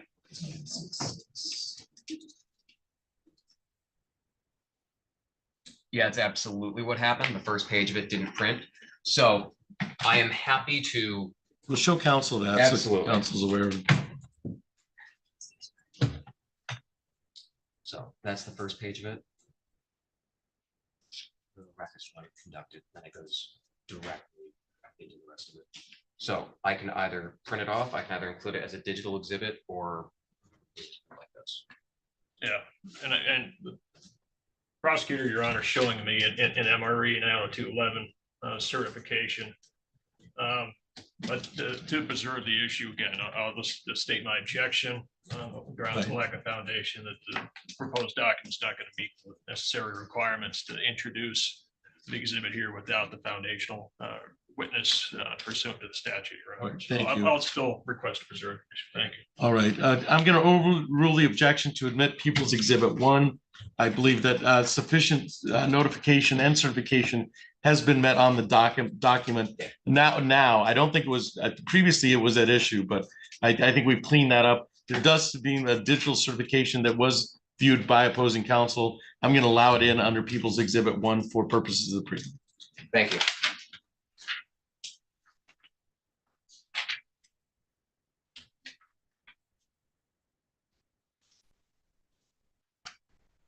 And Your Honor, I'm just going to state my objection to this particular witness testifying about the contents of these medical reports. Again, these are not her medical records, and certainly not the statements either. She's not the same nurse who talked to the complaining witness. She's not a foundational witness. She has no personal knowledge of any of these items. At best, Your Honor, all this could be construed as just simply relaying messages that are in a report. But even then, the complaining witness here did not provide those statements to this witness directly. Right. It was somebody else, Your Honor. It was the same nurse, someone with medical staff. Thank you. So with the objections noted, the officer is testifying about somebody else's work, essentially. She can testify to that, but I'm going to take it. I'll take the exhibit as being admitted, and then I'll take a look at the exhibit itself. But with that understanding, the officer is testifying about somebody else's work, and that could be persuasive or non-persuasive, depending. So, Mr. Rosen, I'd like you to look at. Oh, of course, it doesn't have a page number. Why would it be easy? Starts the page with, or it's the page with the diagrams of the face and the head. So, Rosen, I'd like to take a look at that page. And do you see where it indicates injuries on the head? Yeah. Do those seem to match up with what you personally observed? Thank you. I'd seek to publish to the court. All right. Any objection to publishing what's already been admitted as People's Exhibit 1? I'll just continue my previous All right, suggestions, thank you. Your Honor. Thank you. So the officer indicated that the documentation which has been admitted was subject to what she saw originally on the victim, on Miss Wilhart's person. With that understanding, I'll review People's Exhibit 1, and you may proceed, Mr. Pfeiffer. Thank you. Now, Officer Boysen, you said that Miss Willard told you Elijah Jackson that they had a child in common. Now, what other information did she give you about Elijah Jackson? Objection, Your Honor. It's overbroad, calls for speculation. Thank you. Yeah, if you could specify, ma'am, what other conversation, because some might be relevant and some might be completely not relevant. I can rephrase. Okay, thank you. What information did she give you about the man who attacked her? She told me his name and date of birth, Elijah Jackson. She told me that they had 3 children in common and they used to date, but they weren't anymore. Now, with that information, did you locate an identity in the Secretary of State systems? Yes. And was there a photo attached? Yeah. Do you see someone here who matches that photograph based on the information she gave you? Yes. And could you please identify where he is or something he's wearing that other people aren't? He's next to the defense attorney in the blue room. The record should reflect she's identified the defendant. Any objection to the witness identifying the defendant for purposes of prelim, Mr. Sarks? Yes, Your Honor. Objection, lack of foundation. All right, thank Lack you. of identification. Thank you. All right, the witnesses, with the objection noted, the objection's overruled and the witness has identified the defendant for purposes of prelim. Thank you. I have no further questions for this one. All right, any cross-examination, Mr. Sarks? Thank you. Just briefly, Officer Boyson, did you have an approximate time frame as to when this alleged incident occurred? He said it occurred just before she called dispatch. So, I mean, I don't remember the exact time the call went out. I'm sorry. That's But, okay. Yeah, Not a problem. And you responded approximately how long after the call went out to dispatch? a few minutes like after. I know I was on a call previous and then I went to it immediately once it was clear. So not far, like not long. Were you in the general area or were you at a different part of town or? I was in the general area. Okay. And she mentioned that they had children in common? Yes. Did she mention any sort of ongoing custody dispute or anything along those lines? No, not that I recall. And you were in close proximity to Miss Wilhart, correct?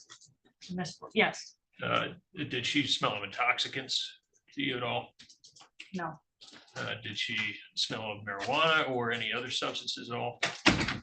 no, Did she appear to be,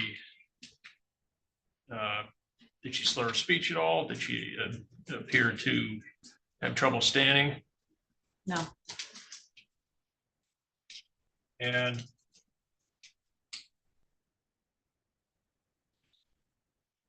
did she, did she describe any of his personal possessions being in the house at the time? no, No.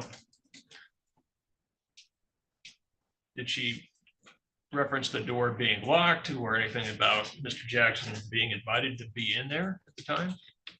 she said that she told me not to come in when she opened the door. But did she lock the door? She tried to close it and she couldn't because he forced it open. Did you observe any damage to the door frame at all? I don't recall. Okay. Did you see any signs of forced entry at all? No, but she said she opened the door for him. Okay. So she said she initially opened the door for him, correct? Yes, Okay. And what about mail? Did you observe any mail inside the house at all?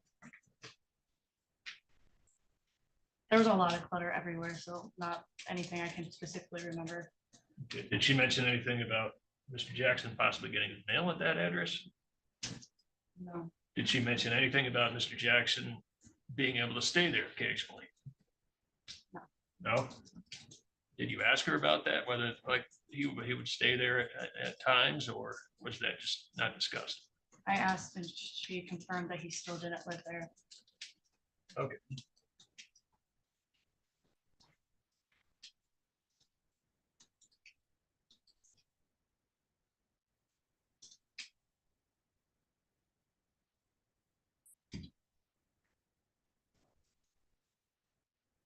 And just could you describe sort of the layout of the house? Was the house over by the front entrance? Does it lead into a hallway? Does it lead into a living room? It immediately leads into a living room. It's pretty like open. It's pretty open. And then what was the layout inside of the living room? Like were there couches there? Yeah, there was couches and I believe like there's a TV in the corner if I'm remembering correctly, but I might not be. And you mentioned there's a lot of clutter in the house, correct? Yeah. But did you see any clothing on the ground or There was anything? a lot of children's clothing and a lot of children's toys. That's most of the clutter I observed, but I mean, I didn't specifically live through everything, so I don't know. Okay. And the doorway just leads directly into this living room, correct? Yeah, yeah. And did you see any cleared out areas where stuff had been moved aside or anything along those lines? I mean, the living room floor wasn't necessarily covered with stuff, but because like that was open, but there was still clutter, kind of like more tucking corners, if you will. So she described being dragged, correct? Dragged by the Yes. hair? Yes. Okay, Dragged by the sweatshirt. dragged by the sweatshirt. Okay. Did you see anything in the living room that looked like stuff might have been pushed aside, moved aside, or anything like that? No, the living room floor was pretty clear. I'm saying like the stuff, like the clutter was kind of more on the sides of the like room, like pushed up against more like the couches and stuff like that. Okay, so the clutter was over closer to the couches, but the Yeah. floor itself was fairly clean. Yes. Okay, so did you see any adult articles of clothing kind of in the living room, kind of strewn aside or anything like that? Objection asked and answered. Okay. Did you see any blood, or did you see any evidence that someone might have been dragged? See, I didn't see any blood, I know that. okay. How about hair? Did you see any hair anywhere? Not that I recall. Thank you, Your Honor. Nothing further. All right.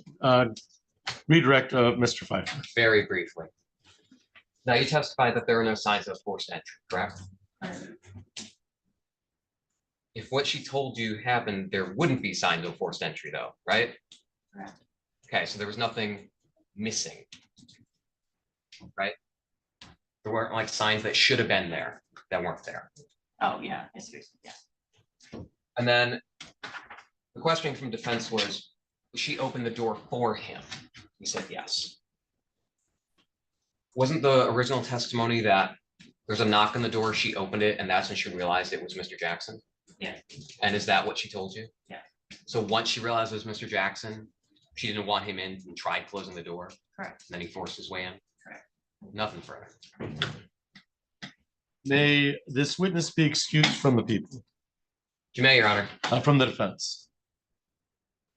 My apologies, Your Honor. No testimony at this time. All right. Witness, your excuse. Thank you for your appearance today. Any further proofs of Mr. Pfeiffer? Not from the people, Your Honor. Do the people rest? We do. Mr. Sartz, any proofs today on during the preliminary examination? No, Your Honor. All Thank right. you. Motion for bind over, Mr. Pfeiffer. Your Honor, the people request you bind over on all counts. We believe there's been a sufficient factual basis for all of them. He broke into the house because he pushed the door open, and even if he didn't push the door open, he still entered without her permission, which are the alternate theories of home invasion of the first degree. He dragged her in order to attack her. He also stopped her a second time from leaving, which could technically be a second lawful imprisonment.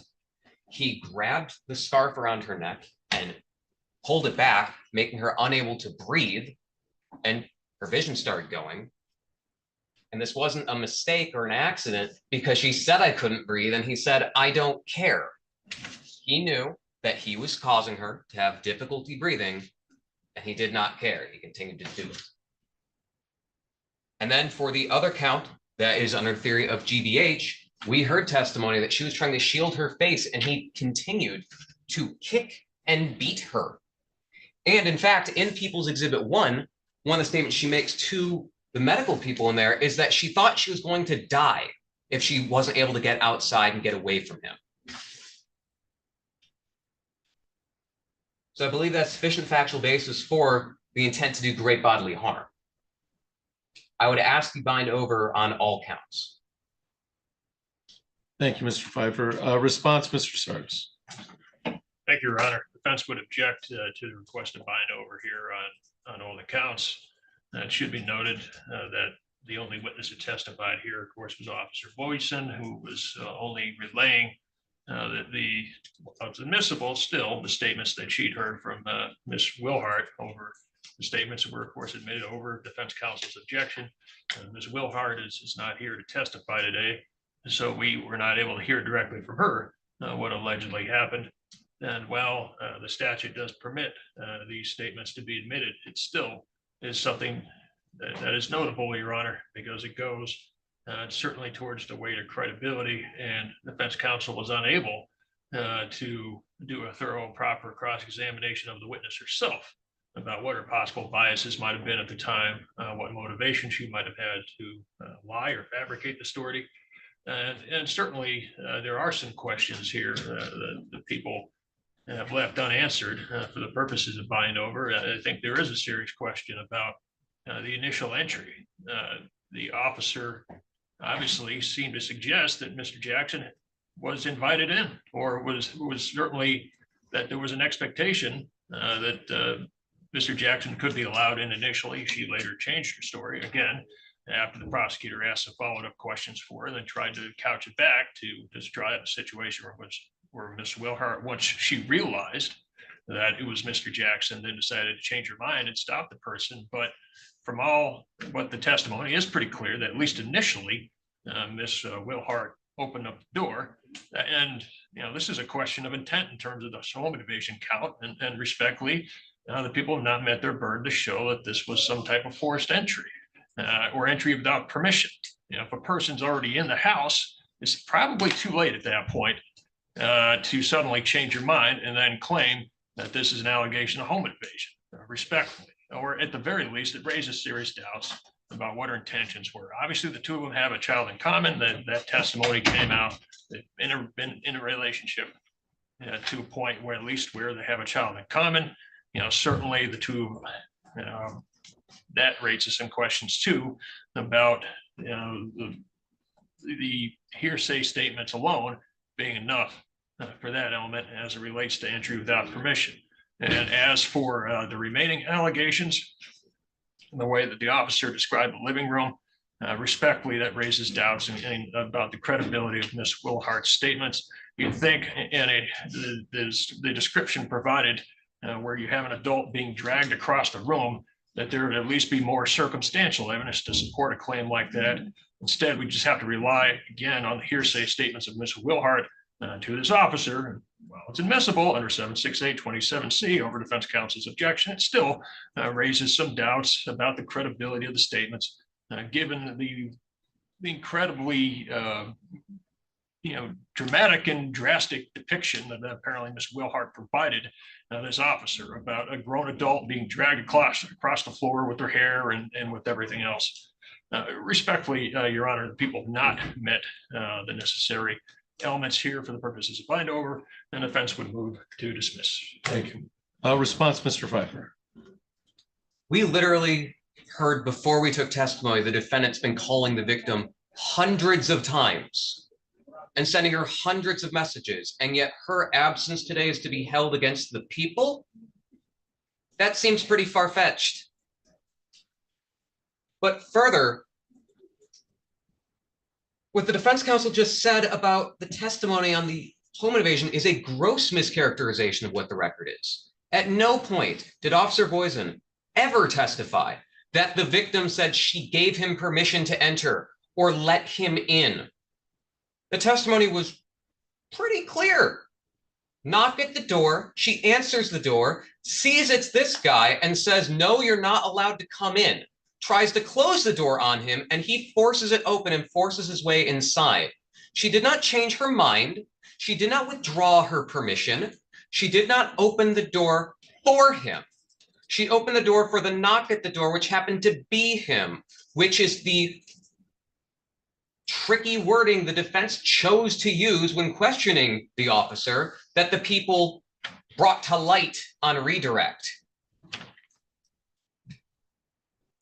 There is absolutely no testimony on this record that he was invited in, that he lived there, that he had any reason to believe that he was allowed into that residence. So there's a gross mischaracterization of the record. I'd ask you bind over on all the charges. Thank you. So the standard for preliminary examination is probable cause being the second lowest standard in criminal law, reasonable suspicion being a lower standard. The court finds that this occurred on October 24th, 2024 at 1524 New York, City of Lansing County, which is the venue and location.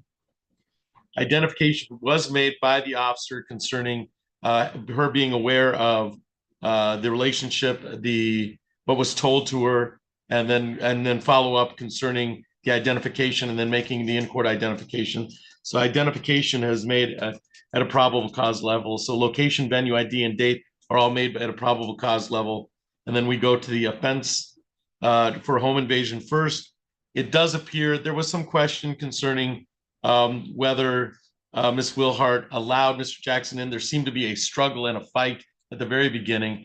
The officer, at least relaying the testimony of what she heard, indicates that Mr. Jackson forced his way into the building through a struggle at the door and was not allowed to be in the building. She told him that he was not allowed to be in the residence. And so did break and enter, Mr. Jackson did break and enter, or did enter without permission, a dwelling located at 1524 New York on the City of Lansing and County. And while entering, present in, or exiting, did commit an assault. We'll get into that, but there was an assault committed against Ms. Wilhart. She was also present in the building when the assault was committed. And he knew that she was present because they fought over whether he could come in or not. And she was lawfully present in the building. There's no indication that she was not lawfully present. And so I will bind over on count one, the home invasion in the first degree. Then count two, there seems to be testimony from from the officer, Officer Poison, that there was no doubt once they got in, there was a repeated argument and threat to confine her there and not to allow her to leave, and then to restrain Miss Wilhart. And that happened during the commission of what's later being called assault GBH. Those were really my questions as linking up is the GBH versus the strangulation, because we had some testimony on both. I found People's Exhibit 1, which was admitted, to be helpful on one and to explain some of that. But there does seem to be, so I'm going to bind over on count two, the unlawful imprisonment. Count three is the assault GBH by assault with GBH to do great bodily harm, less than murder, or by strangulation. This is the regular GBH, and that's count three I'm going to come back to, because count four, we had testimony concerning the scarf and the strangulation, and there's testimony, there's indication in count one that she couldn't breathe. He knew she couldn't breathe. She indicates in the medical documentation that she feels like she's underwater at times. So I find that there's probable cause evidence to bind over on count four, assault with intent to do great bodily harm, less than murder, or by strangulation, that they do on October 24th, 1524 New York, in the City of Lansing. The defendant did make an assault upon Kalshan Shuri Wilhart and by strangulation. That is the strangulation count. And we heard a lot of that because there's also a domestic violence misdemeanor that goes along with this. So count three has to be a separate count with separate facts. And I believe that there's enough facts here to rise to the level of intent to do great bodily harm. She's punched several times in the face. She indicates the same at Sparrow Hospital on the same date, that she's punched several times in the face, which might go to the domestic violence count. But as we break that apart, there seems to be a plethora of punches to the face that were confirmed by the officer, and then punches to the body that were confirmed. At least the facial stuff was confirmed by the officer.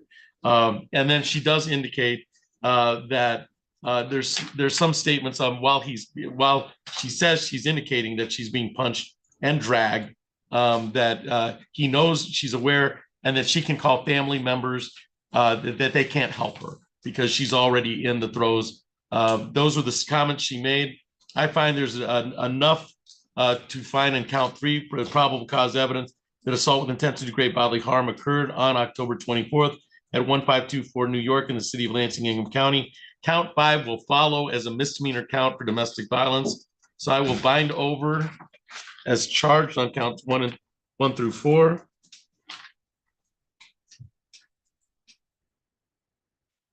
And then count 5 will follow as a misdemeanor count. I will.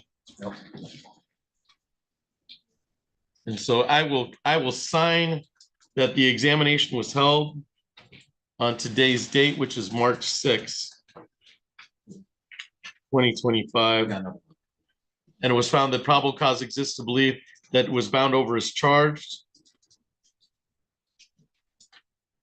So anything else before I sign the bind over documentation on this file 25-00101, Mr. Pfeiffer? Not from the people, Your Honor. Mr. Sarts. Nothing further, Your Honor. And then I would expect that you'd want a copy of the transcript. Yes. Okay, and so we'll put that on the record. So Mr. Jackson, your time in district court on file 25-00101 is done. You're off to circuit court. Will you get your next date from Mr. Sarts, your attorney in the matter? And I will sign the bind over documentation or the preliminary examination accordingly. And that's all for the record in 25-00101. And then we have a second file. Yes, Your Honor. On 25-00528. And are the people ready to proceed on that file, Mr. Pfeiffer? Absolutely, Your Honor. All right. And is there anything, Mr. Sarts, or anything come to the court's attention besides the invocation of the sequestration order? Nothing further, Your Honor. Thank All you. right. All right. So we're on the record in 25-00528. We have the same parties. I'll have them reintroduce them for the record. So Mr. Pfeiffer, your appearance for the record. Assistant Prosecuting Attorney Adam Pfeiffer on behalf of the people. Mr. Sarts. Good morning, Your Honor. Jacob Sarts, the fourth Assistant Public Defender here on behalf of Mr. Jackson. He's present at council table. He's seated to my right. Once again, sir, you are Elijah Jackson. Is that correct? Thank you. This is the time set for preliminary examination today. I will leave it to counsel to let me know if anybody comes in the court or is in the court that shouldn't be present to watch another witness testify. We'll invoke the sequestration order. In regards to that, both counsel knows this case better than the court. And without anything else to come to the court's attention, Mr. Pfeiffer, you may call your first witness. People will call Stephanie Kennedy.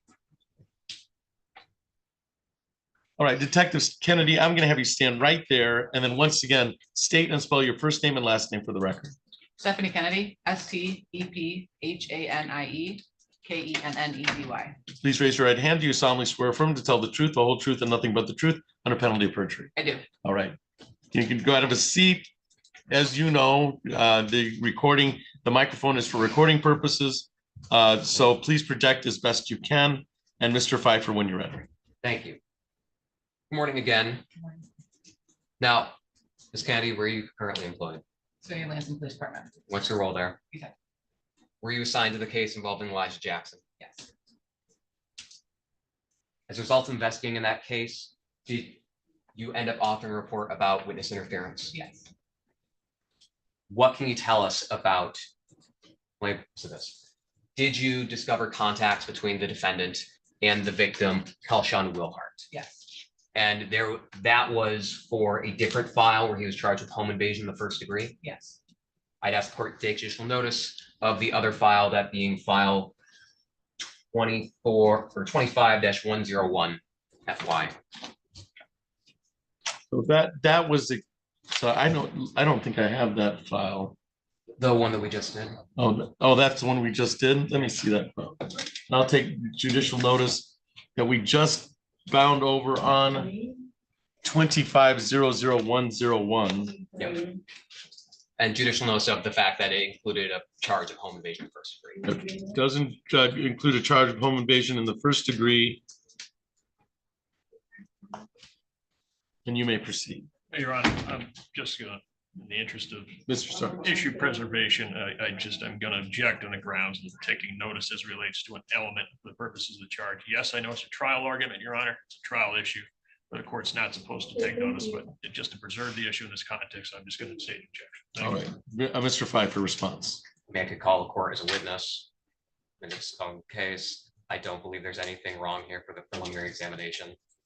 For purposes of preliminary examination, and Mr. Sartz is preserving the issue concerning whether this at probable cause, preliminary examination, it may not be there's all kinds of confrontation issues that may come in to play at jury trial eventually. But I can take notice that the case was issued on 25-00101 that I just bound it over on today's date, and that it was issued on January 9th, 2025 by the prosecutor and then signed on January 13th, 2025. With that understanding, so that is the prior case that the court will take judicial notice of. Mr. Pfeiffer, you may proceed. Thank you. Now, Detective, with Ms. Wilhart being the listed victim in that case, it would be expected for her to testify at the examination, correct? Yes. Now, Objection, Your Honor. Leading. I'll sustain the objection. Have you rephrase. what is expected of the listed witness in a criminal case in the district court stages? You appear to court with a subpoena. At the preliminary examination? Yes. And that would involve testimony? Yes. Thank you. Now, leading up to that hearing, did you discover the defendant was contacting her? Yes. And what were the nature of these contacts? Phone calls, video calls, and messages. And what were the, trying to think, what was the character of these contacts between the defendant and the victim? I guess I don't want to go here.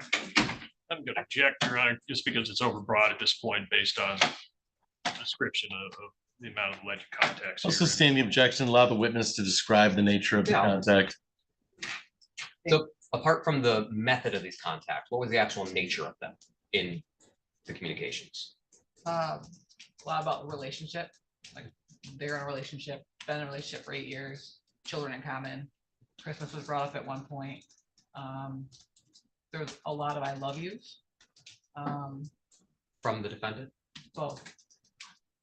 The messaging system changes names. If you pulled it up, there's 59 pages. I highlighted different aspects that show like that relationship aspect, but also show she calls him by name and a couple of them that I realized were not from his account. So using other inmate accounts, she still called him Elijah? Yes, because they're still talking about like the same stuff. Now, in your review of these messages, did he talk about this case? Yeah. In what fashion? He brought up that he saw the body cam. And he said, I don't want to quote it, but it was like, wow. Your Honor, objection, because identity hasn't been established. Okay, so I'm going to just object to lack of identity at this point as it relates to Elijah Jackson being on these messages. She already testified that there was another person's name on the account. I think there's some serious questions about identification. Thank you. All right, response. They're not serious questions. Those are solely in the defense attorney's position, given the fact that the victim, Miss Wilhart, was calling him Elijah and talking about this case. That's not a serious question. That's grasping at straws. If the officer knows, she can indicate the difference between the accounts and who she believes is talking and who's been indicated was talking as to Mr. Jackson. So at this time, I'll just clarify that's what I believe the objections for. If the witness is going into things that were actually said, we can talk about that later. But so the objection is overruled at this point in time with that clarification. Detective Kennedy, you've testified that even once messages switched from the Elijah Jackson inmate account to other inmate accounts, it was still Elijah talking through those, correct? Based on your review of these messages. It appeared to be. And why did it appear to be so? The nature of the content in which they were talking. And again, I'm just going to object on the grounds of cause for speculation. Your Honor. That's not speculation. that's testifying about the evidence. She's testifying to what she heard and she's testifying to what she believes, but it could be deemed speculative in regards to, it's not seen in front of her yet. It's not direct evidence. It's something other than direct evidence. It's my understanding. But that's not speculation. Right. She's reviewed it, just as though if it were a body camera she had reviewed before and she said, in it, I saw this, that's not speculation. That's her going off memory, which is testimony. So I will rule the objection with the understanding that there's this witness will be subject to cross-examination. Yeah. Now, he talked about the case with her. Yes. Did it seem like he wanted her here telling what she told police? Again, Your Honor, calls for speculation. She cannot testify what was in whoever was sending these messages minds. It's purely speculation on her end to say X person, intended to do, this, and this. Just respectfully, it calls for speculation here regarding her testifying about the movie. That's absolutely not true, because if that were true, no prosecutor could ever prove any intent crime ever without the defendant saying what was in their head. That is not the law at all. I think I'm going to overrule the objection. I think the witness can confirm why she believes what she believes. I think she's allowed to do that. What was said on the call that confirms whether, what she believes. So I'll allow that. So the objection's overruled and you may proceed. Thank you. Detective Kennedy, based on you said that you believed he didn't want her coming and saying what she told the police because of the content of these messages. What made you believe this? There was one point where he asked her to write a letter To to who? the judge, The judge. Judge Aquilina. Specifically, it said Judge Aquilina. And then they talked about coming to court. And a letter was talked about again, but then it was a letter basically was no good because you went to the hospital. And then it was inferred on that end that it was the injuries were done by someone else.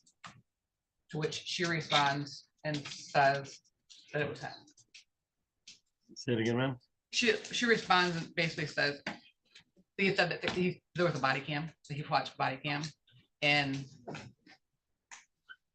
there's a couple messages. One is saying that she went to the hospital and other girls did that to her, and then he saw a body cam and told her to fix it. And then her response was, if you saw the body cam, then you saw Egypt.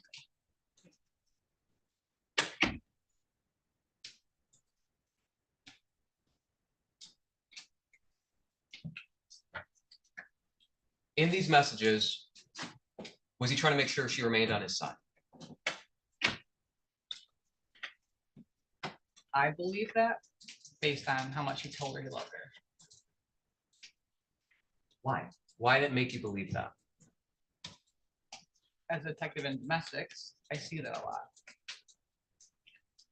And what do you mean by that? That you see that a lot in domestics? You said keep them on their side, because a lot of times it's repetitive behavior, and not all of it is always reported, and that's probably why. Do you have your report in the back? This is the next one I do. Of course, my computer decided to freeze and not allow me to actually pull it up.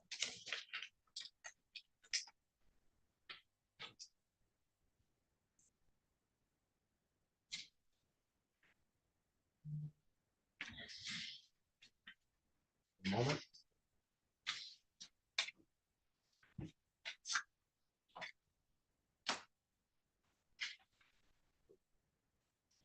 Wendy, could I have a USB marked with an exhibit sticker 1? So you're marking people's exhibit 1. Yep, I'm just gonna admit all the e-messages. If defense is gonna fight this hard on it, I'm just going to admit the words in their entirety. I was trying to make this quicker for the court. So we'll admit, so we will mark the USB drive as exhibit 1 for this file, which is 2500528. Thank you.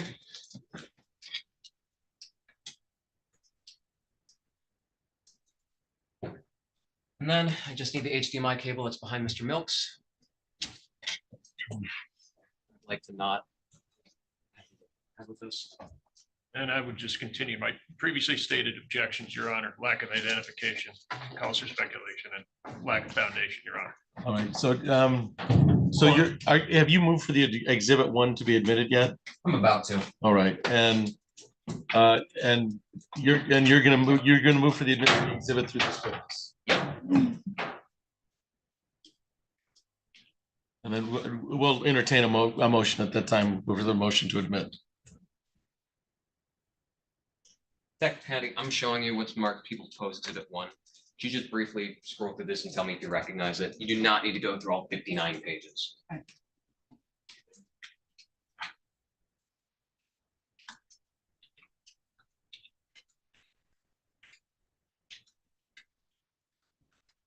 Yes. How do you recognize this?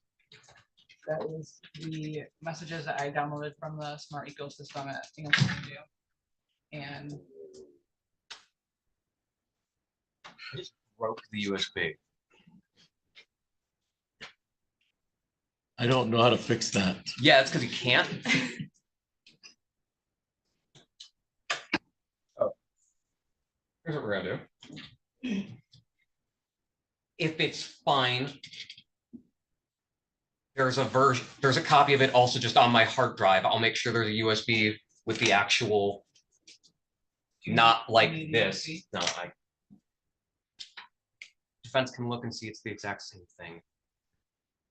Don't have a problem with that, given what just happened here. Technology is a friend to no one today. Oh, the technology wasn't a problem. Me slamming it into the side of this was the problem. So the exhibit was the record of calls that you've reviewed. The e-messages. Messages. not the calls. Yeah. All right. And do we have a hard copy of that anywhere? No, because the printer wasn't working. All right. If that's on your computer and it's okayed by council as being the same document, we can indicate that that's what People's Exhibit 1 stands for. Yeah, download clean from evidence.com. Yeah, it stands for that document. Mr. Sartz, I'll allow you to make a record. Yeah, Your Honor, I can confirm that those messages had been sent to me through the discovery process. It appears to be the same messages, albeit I haven't had time to go through all 59 of them. I presume it's all the same one, but I will still raise my previously stated objections regarding the foundation requirements for these exhibits. Again, I challenge the identification that are being provided here to presume that this was Mr. Jackson was sending them. They were talking about other inmates' accounts, which of course Mr. Jackson presumably would not have access to. And so I think there are questions about identification in terms of the source of these emails, questions about the lack of foundation here, and respectfully, I'll restate my previous objections to this being introduced. Thank you. All right. So the paper. So Mr. Pfeiffer. He's brought this objection up over and over. The court's overruled it over and over based on the testimony from this witness. I can't keep making the same argument. I'm more indication that exhibit 1 is the documentation that Mr. Sartz says it is, and that's what we're working on. Okay. Yes, Your Honor. And Mr. Sartz, you've indicated for the record that because we don't have a hard copy of that, and we're having trouble with the digital copy of that, it is the same document. The prosecutor showed me what he purports to be the J-mail messages that were allegedly sent between the parties. They appear to be the messages that were sent to my office through evidence.com. But respectfully, I just issue preservation, Your Honor, which is so important to cases like this. Again, and thank you for your court's patience with allowing me just to restate the same objections. I know it's repetitive, but it's something we have to do for appellate purposes. Absolutely. So so is this your motion to admit?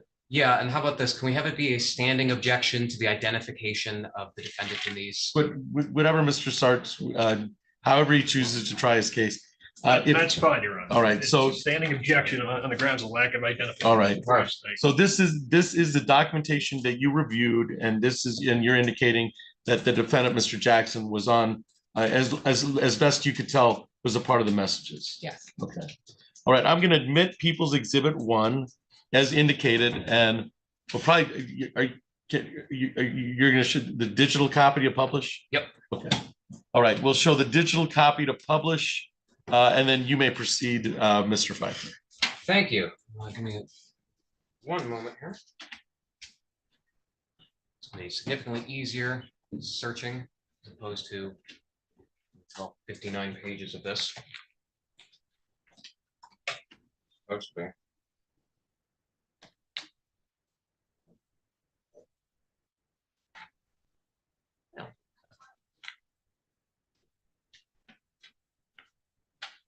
I'm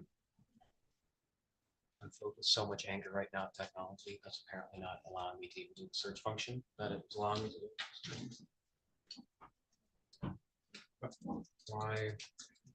Why would it?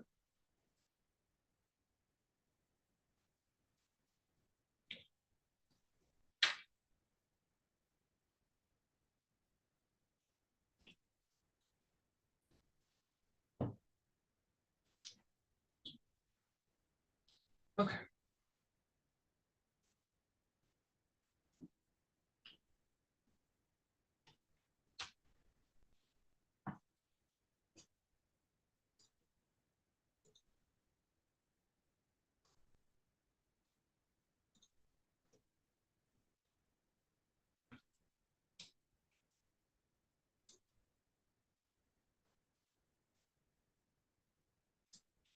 Here we are. This is on page 43 of 59. Of People's Exhibit 1. Yes, Your Honor. And let the record reflect the defendant just shouted out, "That's not me." Now, Detective Kennedy, this is from an inmate account of Justin Fountain to Kelshawn Wilhart, right? Yes. In your time as a domestic violence detective, how frequently do you see inmates using each other's accounts to contact their victims? Almost every time I do a jail review. Right. And a lot of these were from Elijah Jackson, right? Correct. And even when it was on other inmate accounts, Kelshawn would call him Elijah, right?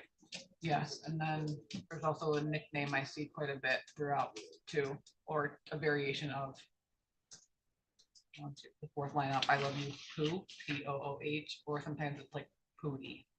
Okay, so that's the pet name that they have. I But that Elijah Jackson's account uses when talking with Kelshawn. Right. Okay, and we see that here. And then it says here, "Can you write the judge a letter? Did my mom, it would be a plus coming from you, to Judge Aquilina to shorten my probation sentence."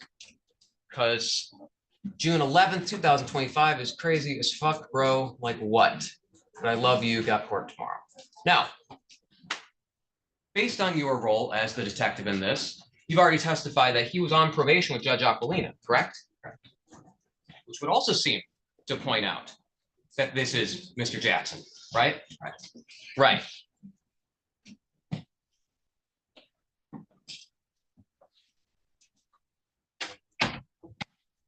And here he also talks about being in jail and his kids not being able to see him because he's in jail and he doesn't want them picturing him in jail, correct? What's the effect that those type of messages have on a victim in your experience? Objection, Your Honor, calls for speculation. It doesn't.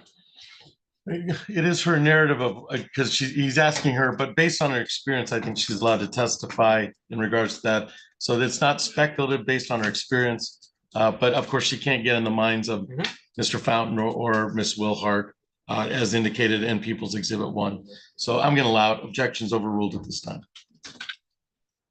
What's the effect that that type of language has on a victim in a domestic violence case from their abuser? Well, that's why I get repeat offenders, and also why I, when I come to court, don't see victims in court several times. It effectively makes them feel guilty, right? Sure. Objection, Your Honor, calls for speculation. I'm going to sustain the objection on that one. I'm not sure if she knows that, but I think that that confirms some of the things that happen on a frequent basis in her role as a detective. So your testimony is that in your experience, that type of language makes it to where victims don't come to court. That's what you testified to. Yes. Okay. So throughout this, Is he trying to get his charges dropped? Those exact words. To that effect, even if it's not those exact words, that's the message that he's giving. Yes, whether it be to write a letter or to come and make it sound like it was somebody else. So now we have on page 43 of 59. Again, from the Justin Fountain account to Cal Shell Wilhart. No, look, the letter and shit and all. I need help. Shut the court don't matter. I'm telling you, you can't just say nothing happened because you went to the hospital. Which we also have records of those that were admitted. You was mad at me for different reasons, dude. Some bitches did that to you. I know I don't deserve that shit. Not the letter. This ain't like last time, dude. It's a paper trail to this shit. I'm sorry for ever making you feel like you got to choose me or yourself. You can choose anything but me.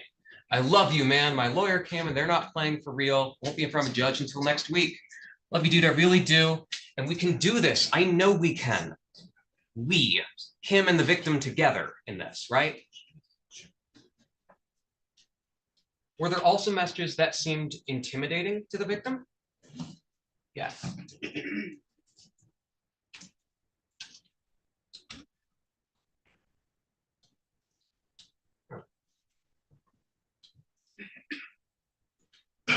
Now this is on page 34 of 59, and this is from Dijaru Abu Bakar inmate account. Again, still to Kalshan. That's not me. Of course it's not. And so then it reads here, you don't dictate who I fuck with. You sound like a crackhead. Fuck up. Great fence be here for me. Well, come in here. Let me know, because I swear to God, don't think shit's sweet when I get out. I don't give a fuck how bad I miss. I'll make you eat every word with no remorse. I'm trying to save you before you go to a dark place and he's still going on about what exactly, DTE. Detective Kennedy, in your experience as a domestic violence detective, does that seem intimidating? Yes. Does that seem to be encouraging the victim to come to court and testify about what she told police? No. No. I have nothing further. Cross-examination, Mr. Sartz. No questions, Your Honor. Thank you.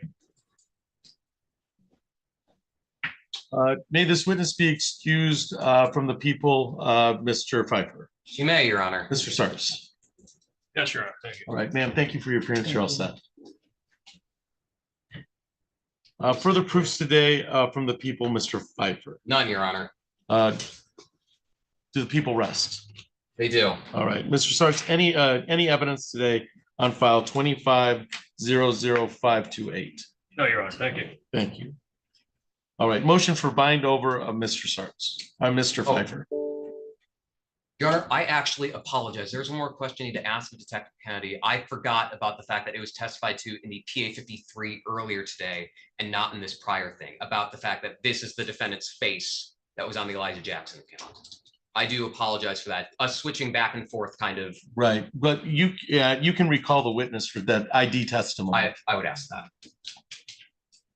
And then, yeah, so I'll reopen proofs in order for identification testimony, and we'll just leave it on that, Mr. Sartz. Preserve the issue and Right. just object on the grounds that proofs have been closed. Your Honor. Thank you. Proofs had been closed. I reopened proofs. Ms. Kennedy hadn't left yet. So for the record, she was still sitting down there. So if you want to reopen proofs, you may. Thank you. I'm going to swear you in again. Please raise your right hand. Do you solemnly swear or affirm to tell the truth, the whole truth, and nothing but the truth under penalty of perjury? I do. All right.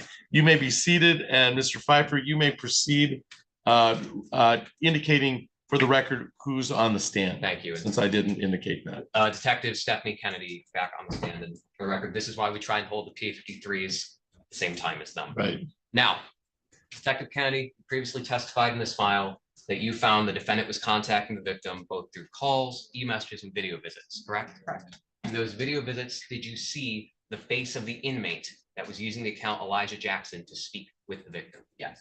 Did you also see the victim's face for the account Kalshan Wilhart? Yes. Was it the face of the defendant sitting at counsel's table? And the inmate side, yes.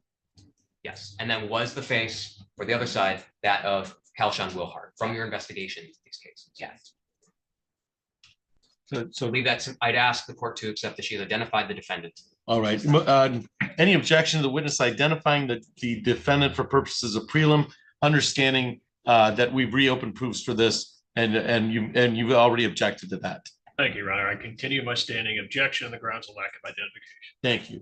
But with that understanding, the witness identified the defendant for purposes of prelim. And you may proceed if you want.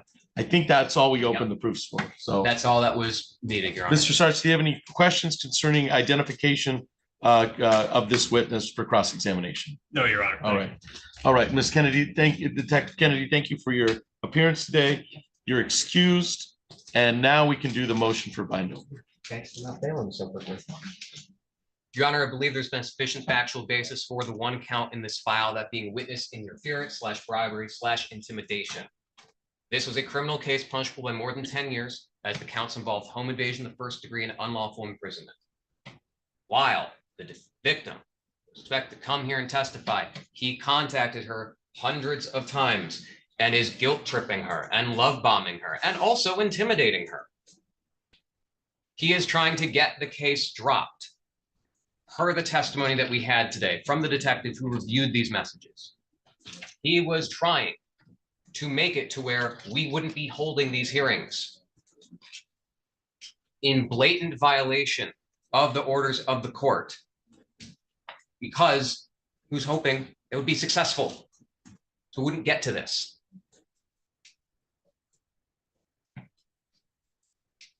He is telling her she has to stay by his side. If she doesn't, things aren't going to be sweet when he gets out. I don't care how bad I miss. I'll make you eat every word with no remorse. It's intimidation, plain and simple. I'd ask you bind over under both the interference and the intimidation theories for this count. Are you seeking bind over for the actual date of December 15th, or are you asking for a broader bind over than? Broader bind over. The date range that's in People's Exhibit 1. Again, Stephanie Kennedy's testimony about the date range was from the PA 53 hearing, but the dates from the e-messages that were admitted to People's Exhibit 1 are from December 13th, 2024 through to January 21st, 2025. So that's the date range that people would be requesting. All right. Again, in the future, I'll be requesting that these happen simultaneously to P53. And that does break it up, but it makes it a lot easier to keep everything separate. For the record, Mr. Sart's response to the motion for bind over. Thank you, Your Honor. Defense would move to dismiss respectfully the people have not met the required elements for this particular count here. Respectfully, there's just too many questions about the identifications of the people involved here, especially as it relates to these Gmail messages, which clearly come from other accounts, Your Honor. And, in terms of the contents of the messages, again, there's too many questions about how a lot of these statements could be construed or misconstrued for the purposes of bind over. And respectfully, there's too many questions about identification as relates to Mr. Jackson in particular being the source of these alleged messages or anything else for that matter. So for the previously stated reasons and for my rather lengthy list of objections throughout, Your Honor, I just defense respectfully request that this count be dismissed at this time. Thank you. Probable cause is the standard at any preliminary examination. Probable cause being the second lowest standard in criminal law. The court finds that this occurred in the city of Lansing, Ingham County. These have to do with People's Exhibit 1 and the testimony from Detective Stephanie Kennedy involving Exhibit 1. So I will use the location as the city of Lansing, Ingham County. It's really where the phone call is going to. That's the venue is city of Lansing, Ingham County. The date has been changed to December 13th, 2024 to January 21st, 2025. In that date range, we're dealing with multiple events. So there's about 59 events in all on Exhibit 1. but there's only one count being requested, and Your Honor, that it's 59 pages of 59 events. pages of events. So we'll extend it from December 13th, 2024 to January 21st of 2025 pursuant to the dates requested. Probable cause has been proven by date, location, venue, identification of Mr. Jackson has been made through the detective as a person who is in the courtroom and who is involved in the witness intimidation as alleged.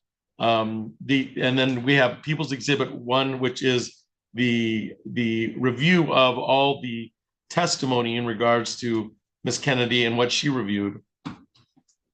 So what would really come down to is the nature of whether there's probable cause to believe that the defendant is responsible for what's commonly referred to as witness intimidation, bribing, or interfering with a criminal case. The people find that by probable cause evidence, there's certainly enough in what has been shown as People's Exhibit 1 to the court, and their indication is that it is him. There's some things in message that only the defendant would know concerning probation, concerning things along with this case. So those are taken into account. But there's probable cause evidence, and it's been proven by probable cause evidence as to the offense of witness bribing, intimidating, interfering criminal case, in that the defendant did willfully impede, interfere with, prevent, or obstruct, or attempt to willfully impede, interfere with, prevent, or obstruct the ability of a witness to attend, testify, or provide information in or for a criminal case where the crime was punishable by the term of imprisonment. There does seem to be probable cause that all this, I think that the prosecutors indicated certain theories that they're going under, but this is, I've seen enough from the probable cause evidence that this is at least the willfully impeding, interfering, preventing, or attempting to prevent, or obstructing, or willfully impeding, or interfering with, or preventing the witness to testify. That has been met by probable cause evidence. And so I would bind over on that activity for the dates of December 13th, 2024 to January 21st, 2025. We'll bind over to circuit court. So the examination was held on March 6th, 2025. The court finds by probable cause evidence of location, offense, venue, ID, and date concerning this matter, and I will bind over as charged. Thank you, Your Honor. On the witness intimidation. Since I have previously on another file affected any type of privileges, I don't think there's it's necessary to do so on this one. Nope. And Mr. Sartz, I'm assuming you want a transcript of today's proceedings. Is that correct? I do, Your Honor. Thank you. And Mr. Pfeiffer, you also are requesting a transcript. Absolutely. All right. So I'm binding over as charged. Anything else before I sign the bind over documentation, Mr. Pfeiffer? Not from the people. Mr. Sartz. Not from the defense, Your Honor. Thank you. All right, Mr. Jackson, your time in district court is done. You're off to circuit court, where you'll get your next date to appear from your attorney, Mr. Sartz, and I will sign the bind over documentation accordingly. That should be all for the record in 25-00528. Thank you, Your Honor. Then I'll return. This is exhibit 1 on the previous home invasion. Thank you.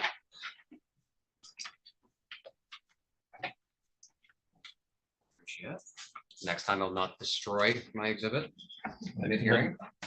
Did we want to go on any, did you want to go on the Garza case, or I don't, that's kind of the review of that, because you're all, since it's the same parties, right, out for the Garza?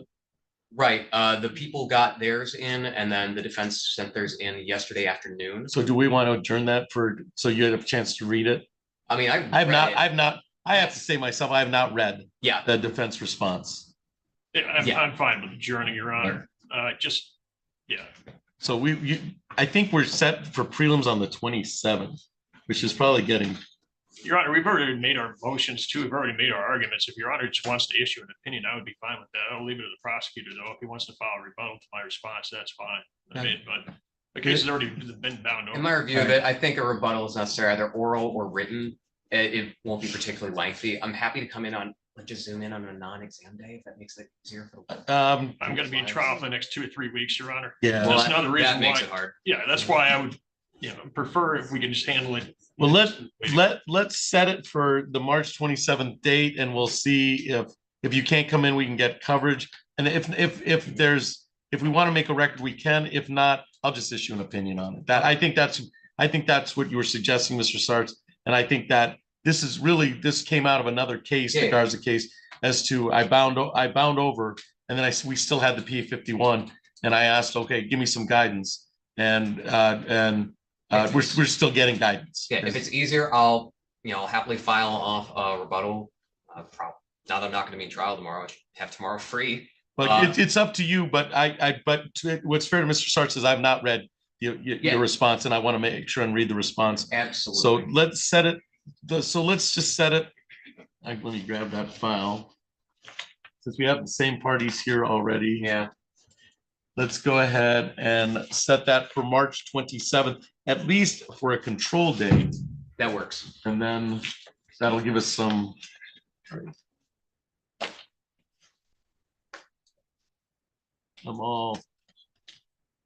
gotta find the Garza file now. Here we go.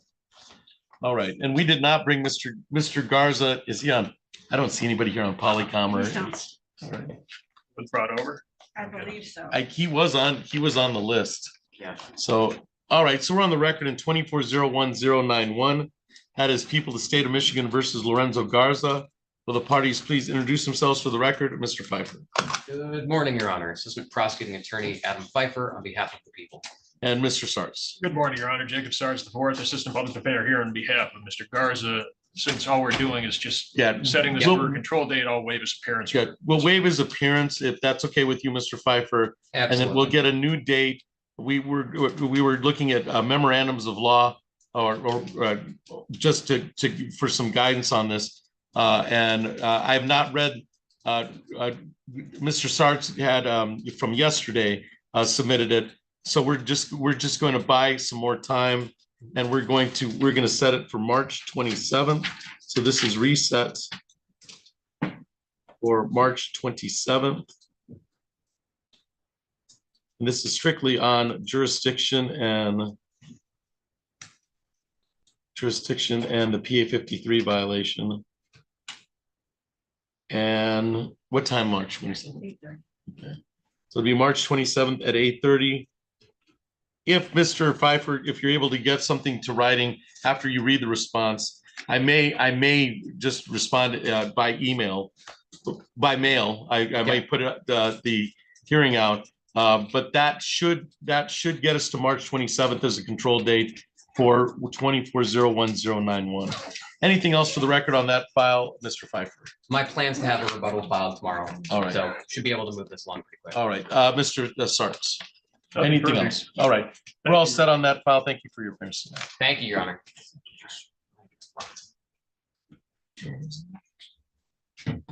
Sartz, are you gonna go down to jail and let them know? Yeah, I'm gonna go meet with Mr. Garza. Thank you.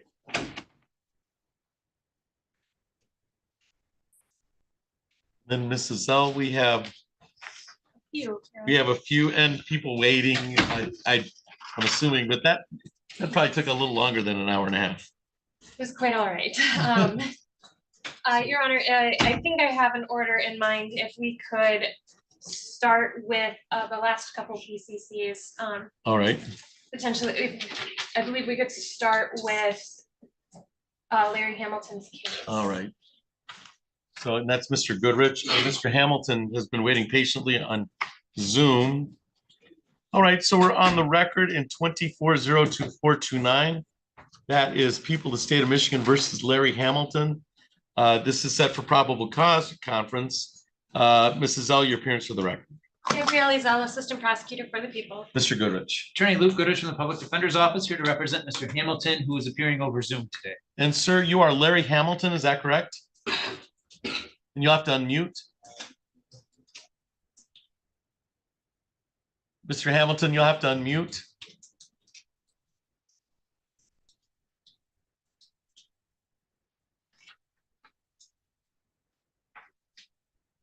I don't know if he knows how to unmute or if he's still there. So, Mr. Hamilton, are you there? And you'll have to unmute.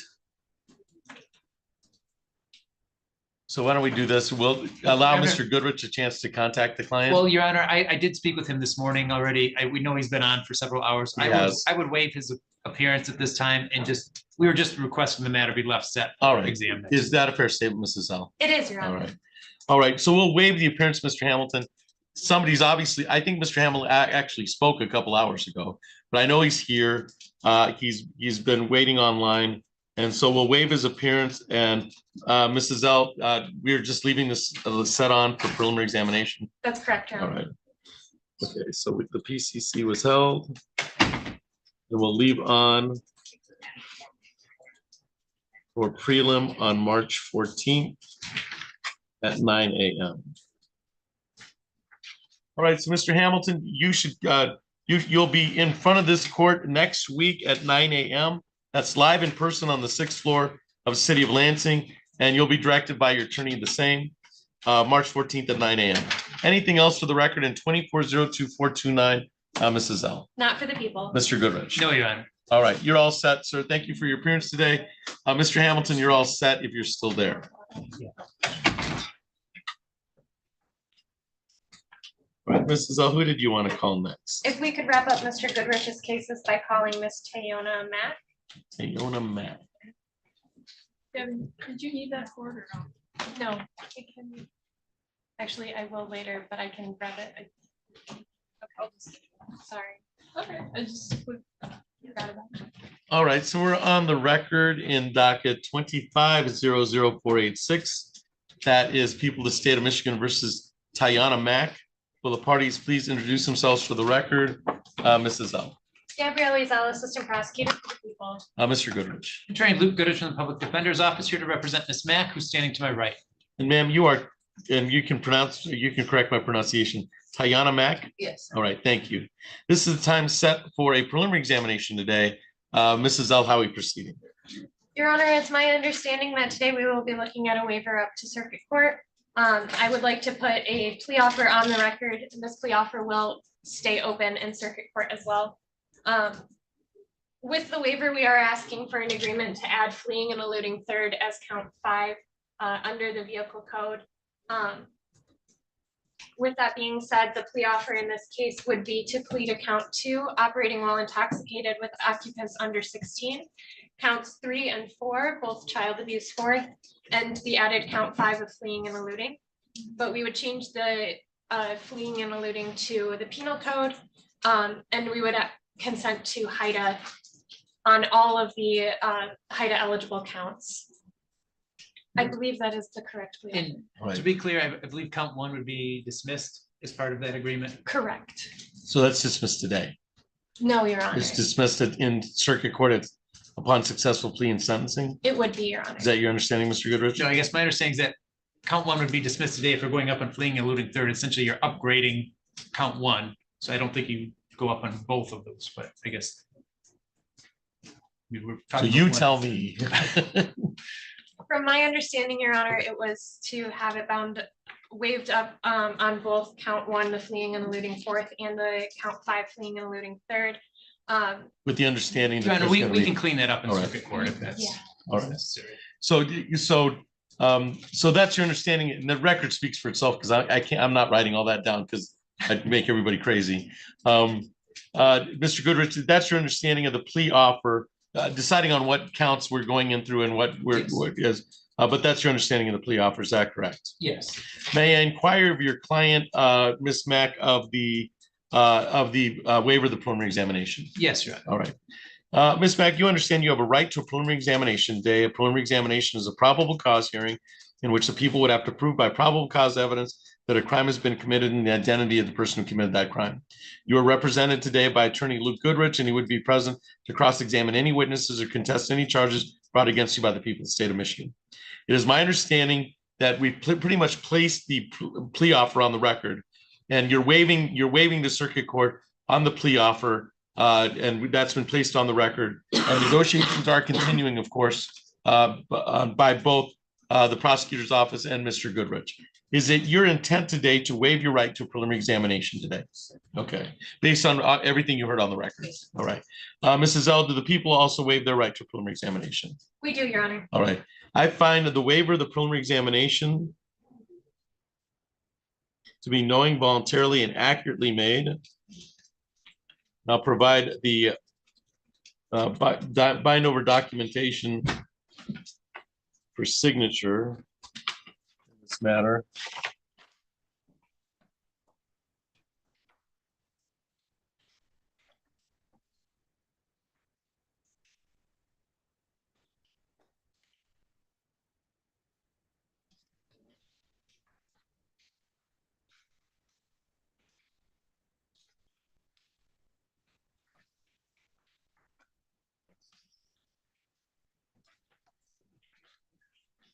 Yes.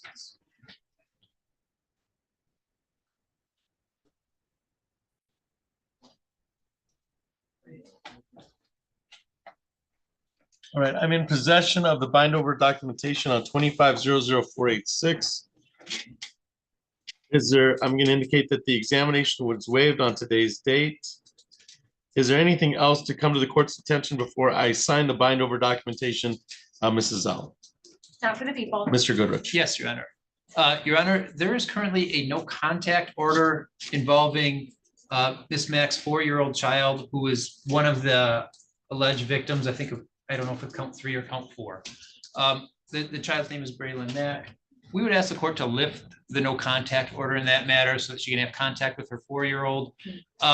There is no allegations beyond this one alleged drinking and driving incident. CPS is involved. We would ask the court to, instead of having a no contact order, just order that she follow any orders or recommendations of Child Protective Services in this matter. For instance, an issue that's come up where, like, I believe the child's staying with her mother. The child is sick, but they can't take the child to the doctor because only Miss Mack has the ability to take her child to the doctor. So she's running into those type of issues, and the child's 4 years old and doesn't understand why it can't see its mother, his mother at this. And she also pointed out that her mother, who was taking care of the child, is going into surgery tomorrow. All right. Ms. Zell, any response?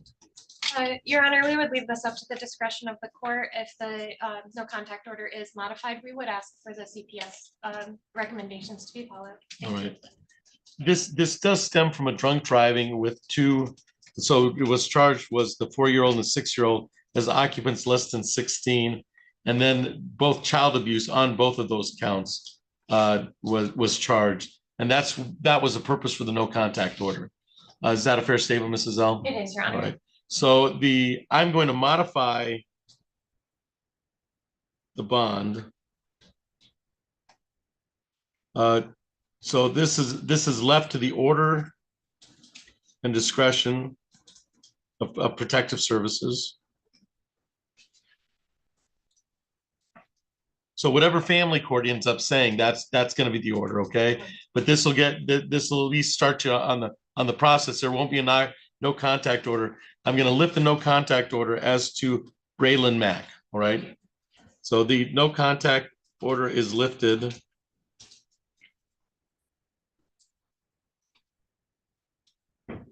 As to Braylon Mack. But you're still under the guise of whatever orders are out there from Protective Services and whatever child family case is out there. There's also, this modifies the no contact. So my understanding is that there have been events where the child needs medical attention and obviously only one person can do that. And then the caretaker is going in for surgery tomorrow. Yes, sir. All right. All right. All right.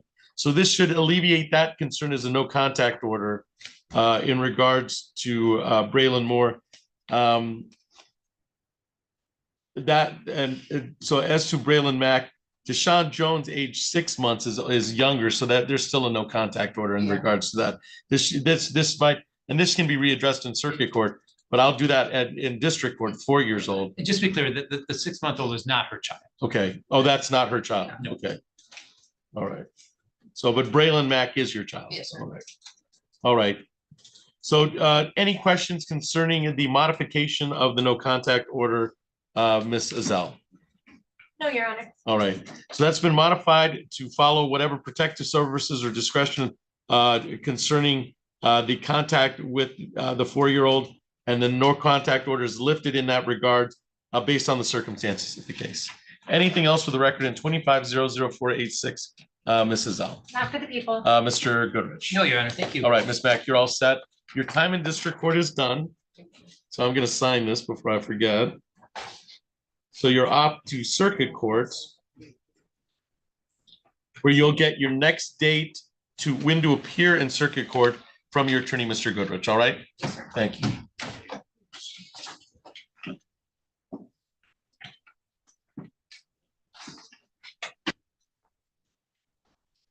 Who did you want to call next, Mrs. Zell? Your Honor, if we could do what I believe is the last PCC that I had the name of and now have lost. Is that Thompson? It is, Your Honor. Yes. Wayne Thompson. Is that Mr. Etheridge's or Mr. Milks covering for Mr. Etheridge? Yes, sir. All right. All right, so we're on the record in docket 25-00624. That's people of the state of Michigan versus Dwayne Thompson. Will the parties please introduce themselves for the record? Mrs. Zell. Gabrielle Zell, Assistant Prosecutor for the people. Mr. Milks. And good afternoon, Your Honor. Stephen Milks on behalf of Mr. Thompson. I'm from the Public Defender's Office. I'm standing in for Attorney of Record Derek Etheridge. All right. And sir, you are Dwayne Anthony Thompson, is that correct? Yes, sir. Right, thank you. This is a time set for a probable cause conference. Mrs. Zell, how are we proceeding today? Your Honor, it's my understanding that we will be asking this case be left on for preliminary exam. Is that a fair statement, Mr. Mick? That is, Your Honor. Thank you. Okay. All right, we'll leave on for preliminary examination on March 13th at 9:30. So that is March, is that 13th, right? Or 14th? 14. It's written. I'm gonna correct the 13th. Is it, I've got PCC on March 6th and prelim on March 13th. And we know that's not correct. All right, so we've left on for prelim on March 14th at 9:30. That'll be live in person on the 6th floor of Lansing. It'll be next Friday at 9:30. All right, sir? Anything else for the record in 25-00624, Mrs. Zell? Not for the people. Mr. Milks?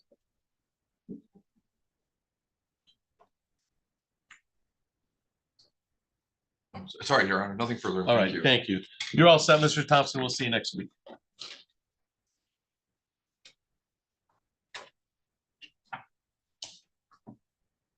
What's that? Well, we do the day before. the Thursday. No. Actually. Doesn't matter. Whatever. I have Miss Donnelly. Mr.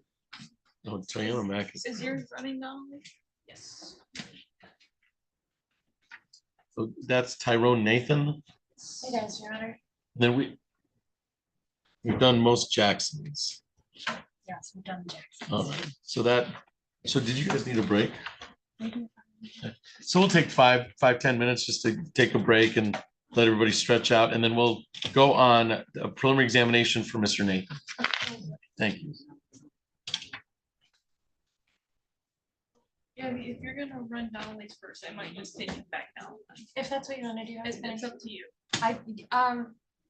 I would prefer to run that one first because the witness I have in that case needs to be gone by one. Okay. So I need to be known by one. do we anticipate it running long? No. No.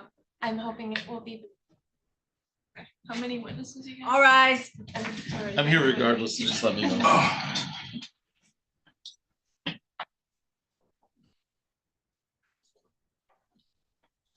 Thank you, you can be seated.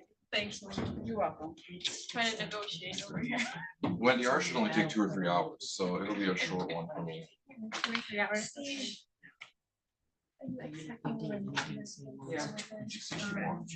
If I have to, I might. You've seen those one too. But I don't plan on meeting together.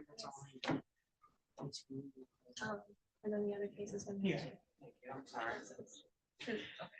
And the video, which I already got entered in or marked as no shit, so yay. Okay.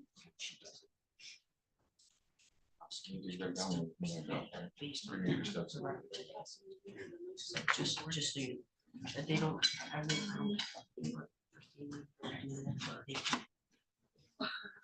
Mr. Draper, if you want to just have a seat, do you want me to take you back down?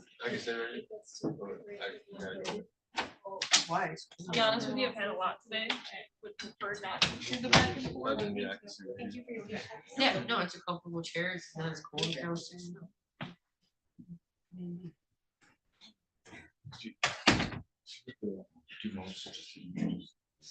I do, yeah. You want us to feel it? Okay, if you're fine with that, as long as you're good with stipulating to it, because it's all your saying, so. Just. Well, it's hearsay, I'm doing it.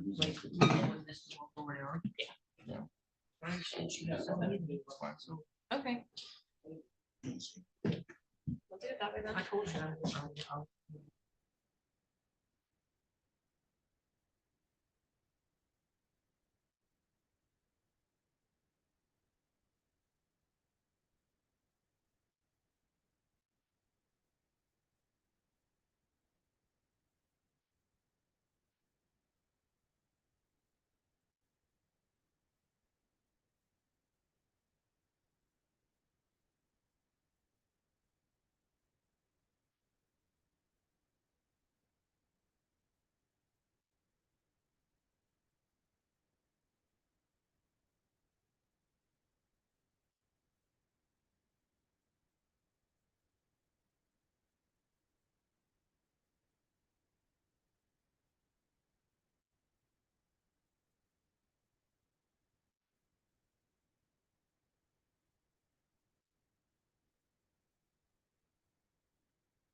That is People of the State of Michigan versus Tyrone Nathan Senior.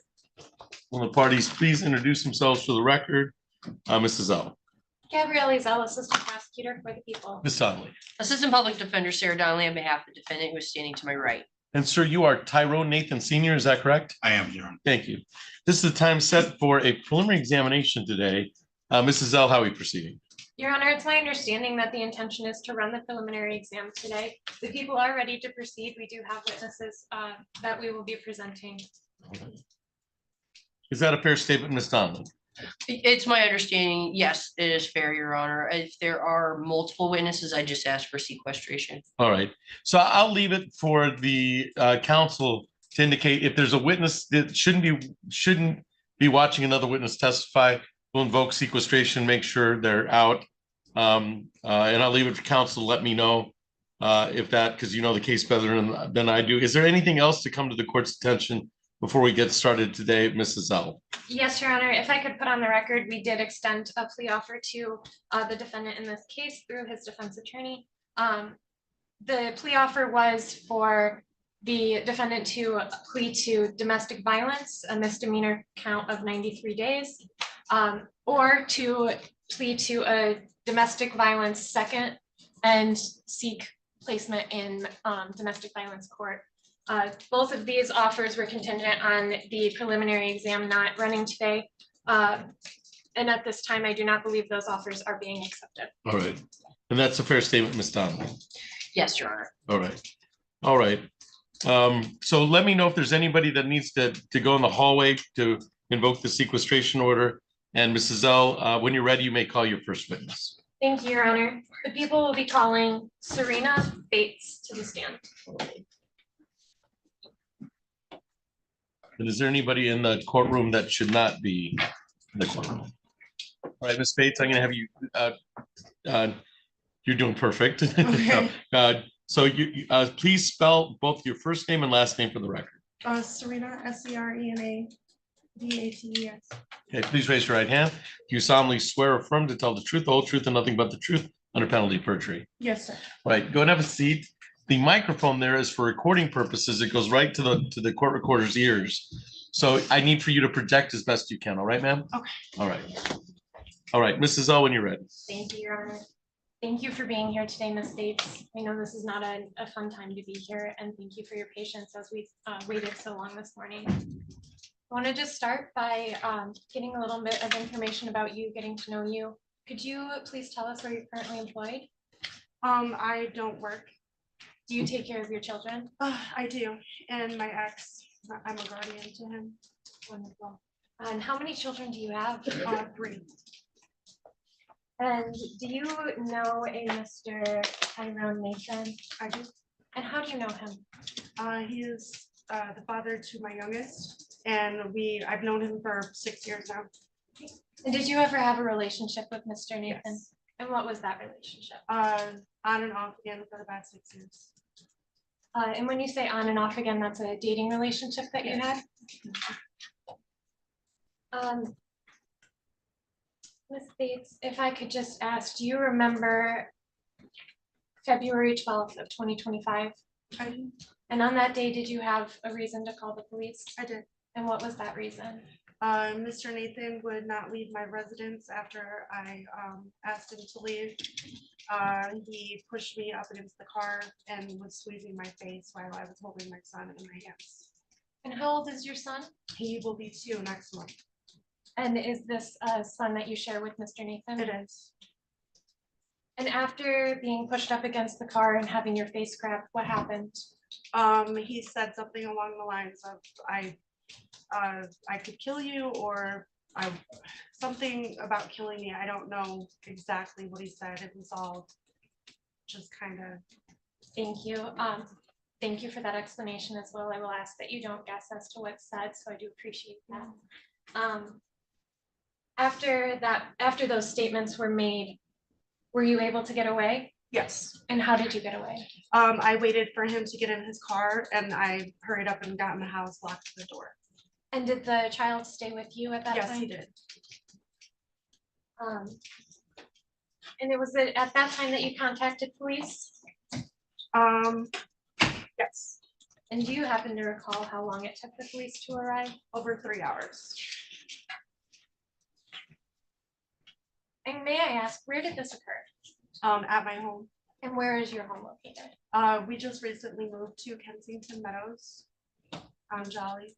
And is that 4245 West Jolly? Yes. And is that in Lansing, Michigan? Yes. And that's in Ingham County? I think we're like on the outskirts of Eaton still. Okay. I could be wrong, I don't know. Thank you.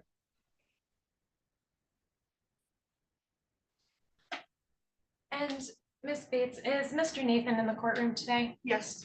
And could you please identify him by something he's wearing? Just describe an article of clothing he's wearing. The striped polo shirt and a vest. Your Honor, at this time, the people ask that identification of Mr. Nathan be reflected on the record. Any objection to the witness identifying the defendant for purposes of prelim, Ms. Conley? No. All right. So the witness has identified the defendant, and ma'am, you indicated that this is the city of Lansing address. Is that correct? Yes. Maybe in Ingham County. There's some confusion as to whether it's Eaton or Ingham, or it could be in Ingham County, but it's a city of Lansing address. Yes. Okay. All right. You may proceed. Thank you, Your Honor. And Ms. Bates,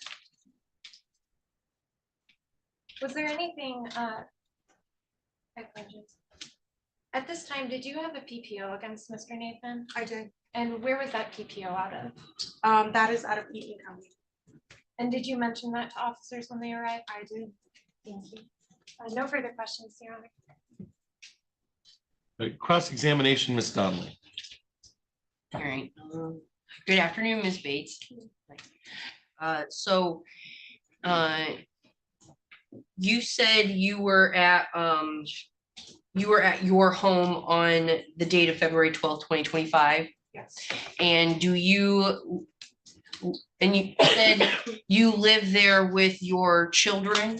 2 of my children. Okay. And I'm a guardian to my ex, he also lives there. You said ex-boyfriend? I mean, we were together for 20 years. We never got married, so I guess, yeah. Okay, but he also lives in the home. Yes. Were they in the home that day? Yes. Okay. And did they witness, you said your testimony here today was that Tyrone, he pushed you up against the car and he squeezed your face? Did Yes, ma'am. Yes, I'm sorry. Did anyone else see this? Not that I'm aware of. Okay. And you also said that you said you had your child in your arms, right? All right. Did you drop the child during all this? No.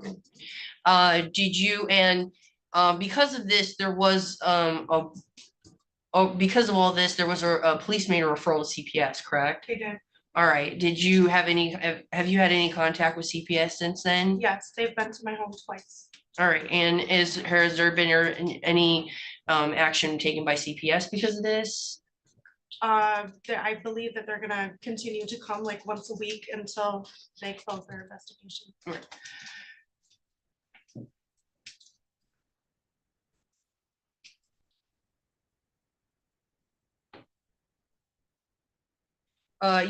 You testified here today that at this time you did have a personal protection order issued by a judge in Eaton County. Yes. To your knowledge, has there been a violation in Eaton County based on these allegations? We went to court a couple of weeks ago. I just basically said that I wanted to keep the personal protection order where it was and that I didn't want to have like any charges filed against Mr. Nathan. Do you have a custody, like a Eaton County custody order or anything for the children? Yes, we do. Okay, and do you have parenting time or does Tyrone have parenting time order through Eaton County? We are supposed to have 50-50 custody and we haven't really had that. So over the course of the past 6 months, I would say, I've been trying to get Mr. Tyrone to come up with a schedule with me so that I wouldn't have to go back to front of the court, but he refused to do that. Okay. So I just recently went back to the court And that's all in motion. We have a date set a week from tomorrow, I believe. It's coming soon. I could be off. Okay. And how does exactly how does the friend of the court, like your how does the friend of the court, did they order you to have a specific type of communication with Mr. Nathan, or because how does it work with, how does it work with the PPO? If you have a PPO. Right. We initially, Tyrone and I had come to an agreement that we would meet at a police station to exchange the child. Shortly, I think that we met twice at the police station to exchange our son. And then for like the duration of the summer, he just kind of stopped wanting to, I guess, get his child. Yes. So when I finally heard from Mr. Nathan, it was because he was in jail. Okay. All right, so, and does I guess the front of the court, they know about this PPO? Yeah. Okay, but this is what they are understanding is how you and Mr. Nathan are co-parenting at this point. Yes. Is trying to, and do you work through a text message or an app, or? Initially, there was an app that I had installed in my phone, and I advised him about it, and he didn't want to. He just wanted to reach out specifically to me. Okay.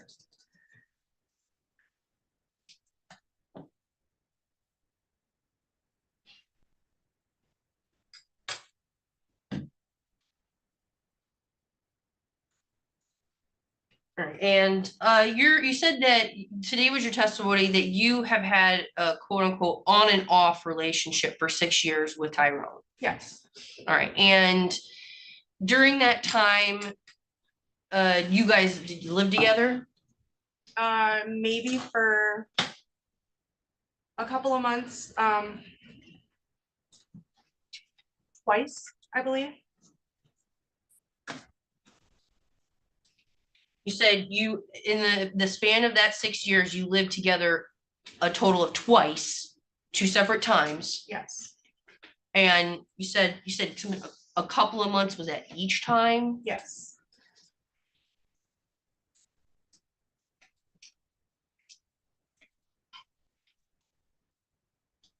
Did you, or I don't think you did it was asked on direct. Did Mr. Nathan state the reason why he had come over to your house that day? It was regarding insurance, car insurance. He had just gotten a new vehicle, and he wanted me to call around and figure out where he could get the cheapest rates.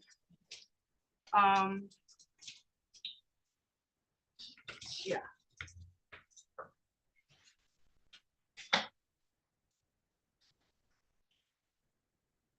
And so, and then I guess that brooked an argument, because what was your response? I tried to help him.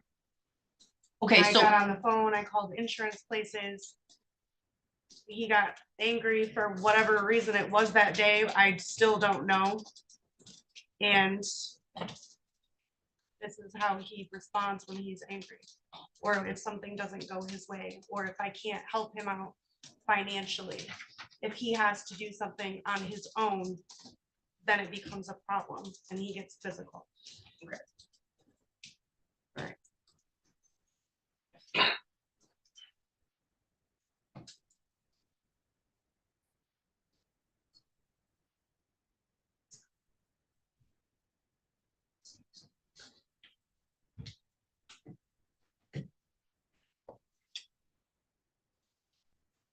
All right, Your Honor, no further questions. Thank you. Redirect Ms. Zell. Just very briefly, Your Honor. Ms. Bates, at the time of this incident, did you and Mr. Nathan live together? No. And when he wasn't living with you, what kind of permission did he need to come over or come into your home? Usually it was just to get our son. We had like a falling out in December, so it was kind of I would drop off my son at his house, or he would drop him off at my house. There were a couple of times where I go to AA 3 days a week, and I go to counseling on Thursday Thursday evening, excuse me.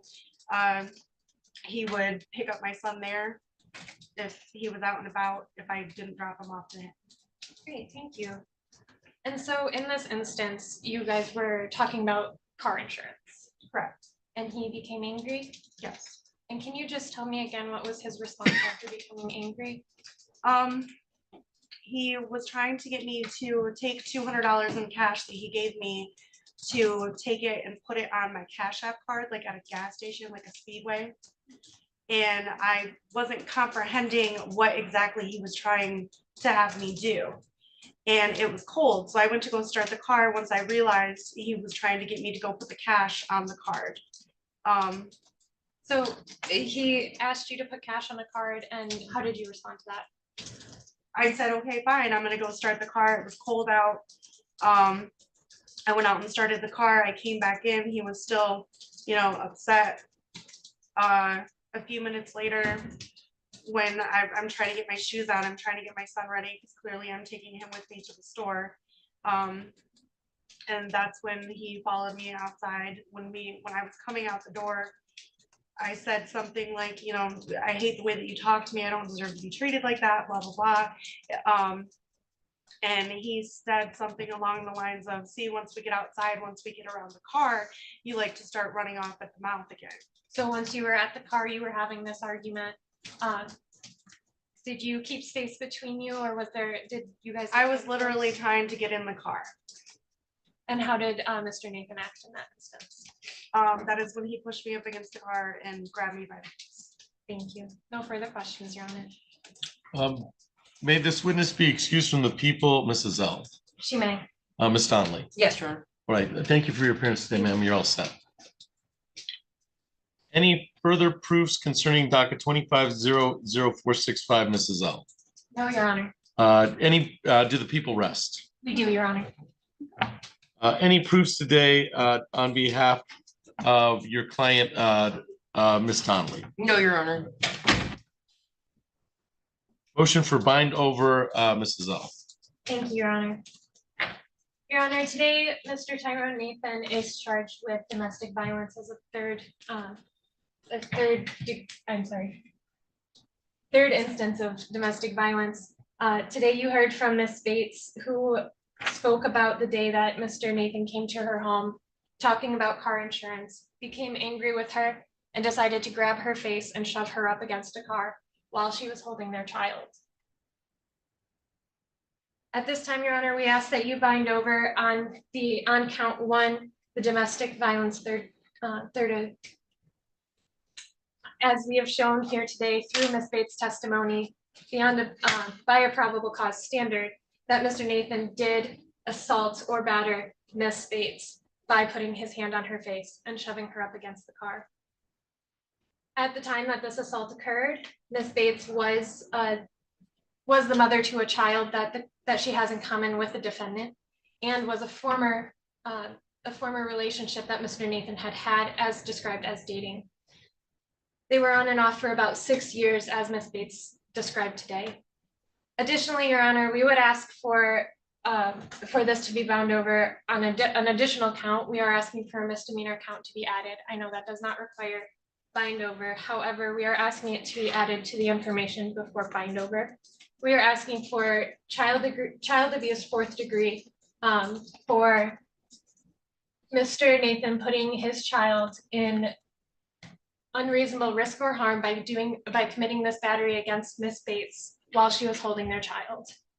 Under that statute, we would have to show by a probable cause today that the defendant was the parent of the child that was being held by Ms. Bates.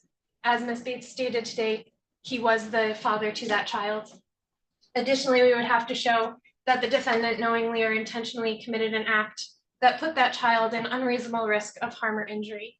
When committing this battery against Ms. Bates and her holding that child, it was unclear whether Ms. Bates would be able to continue holding on to that child. It does not appear that there was any thought put into the safety of the child when the assault occurred.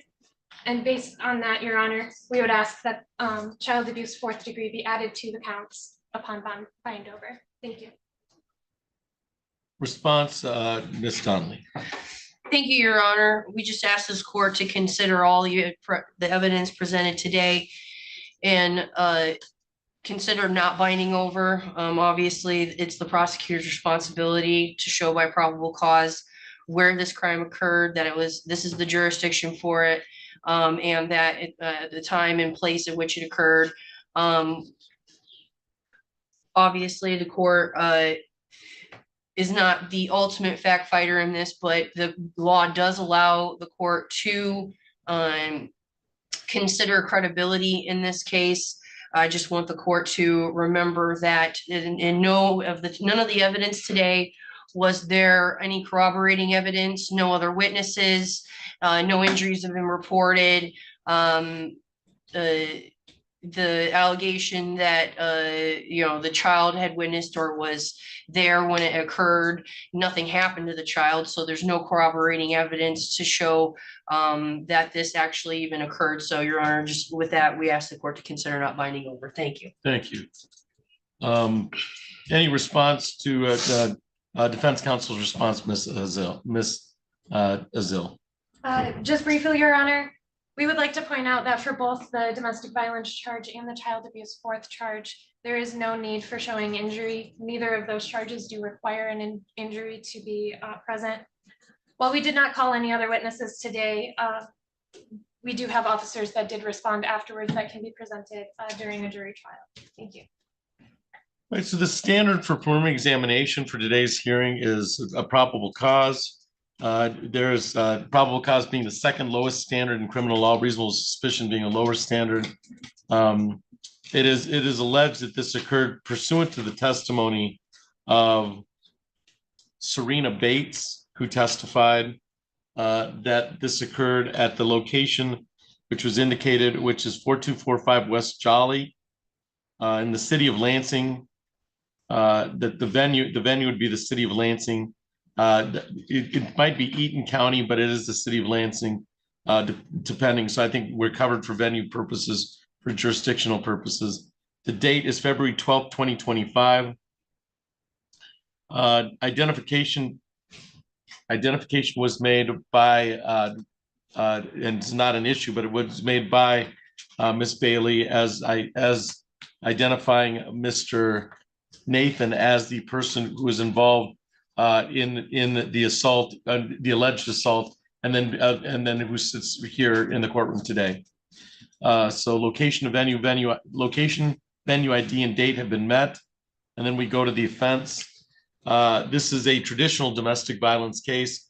So the allegation is that Serena Bates was in has a child in common with Tyrone Nathan, and that's been proven by testimony. There's also no doubt that there was a dating relationship of some sort at some time, and also that they may or may not have lived together, but dating relationship and child in common seems to be met easily by probable cause evidence. There's testimony, uncontroverted testimony at this time, that Miss Bates was the subject of a pushing against the car and then a squeeze to the face that was against her will. And those are both be encountered as an offensive touching. And that there's a third offense notice that this had previously, that the defendant had been previously convicted of this conduct or like conduct by violating 750.81 parents 2 on February 14th, 2008, by violating 750.81A2 on December 10th, 2008, and by violating 750.812 on September 30th, 2009. And so therefore I will bind the offense over on count 1, domestic third, as I find probable cause evidence to location, offense, venue, ID, and date concerning that, and I'll bind over on count 1. As to the added count 2, which is a child abuse 4th, which is a 2-year, if I'm correct. The attempt 4th is a 1-year, the child abuse 4th is a 2-year.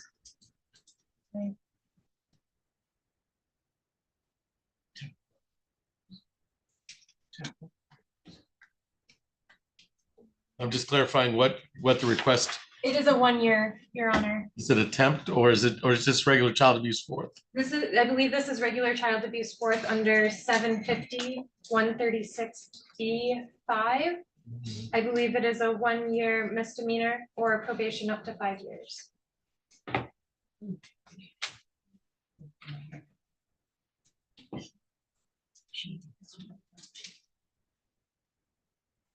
Let me look that up because I'm not familiar with that. I know attempted fourth, but I'm not familiar with. Let me find.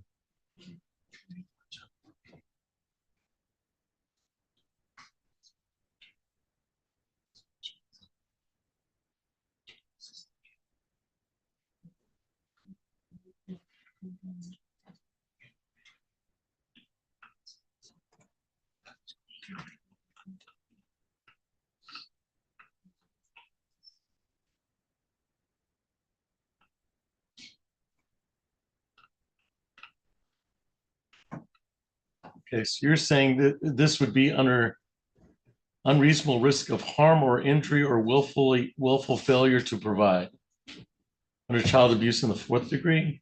Correct, Your Honor, and we would be asking for it to be under the theory of knowing or intentionally posing an unreasonable risk of harm or physical injury to So, the child. so that would be under 750.136. I have 7 or 8. I believe it would be 7, but please let me double check that. So that's a misdemeanor punishable by not more than 1 year. So it is the misdemeanor add-on. I'm not, this is not, because usually child abuse fourth can be a 2 year, unless it's attempt fourth, then it's a 1 year. But it appears that there's a 1 year misdemeanor for child abuse fourth that has to do with the defendant either as a parent or guardian, has care or custody of the authority over the child when the abuse allegedly happened. Defense willfully failed to provide food, clothing, shelter, well, or the child suffered serious physical harm. So I don't think that's we don't have serious physical harm here. Correct. So then that would be under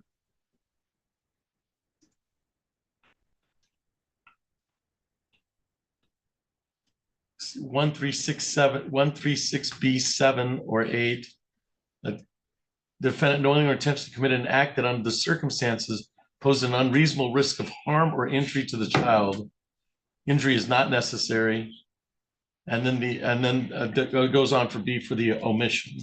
So you're going under 2A, is that correct? The defendant knowingly or intentionally committed an act that under the circumstances posed an unreasonable risk of harm or injury to the child. Correct, Your Honor.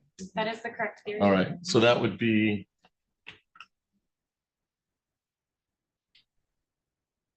750.136B8A. Correct. B8A. All right, and so the court, I just want to make sure I have that.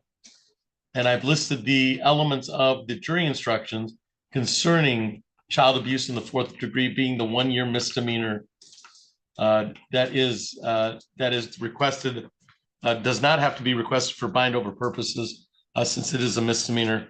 The other one is a misdemeanor, but it's also got the supplement for the 2 offenses. So I will bind over on both counts 1 and 2. Count 2 will ride along as the misdemeanor bind over in count 2, but I will also find that that it is appropriate for the section 750.136B parents 7. I'm sorry, 750.136B parents 8 is but that's not what we're having the prelim on. We're having the prelim on count 1. So I will bind over on count 1. And I will, and count 2 is to tag along the added count 2, which is the misdemeanor 1 year.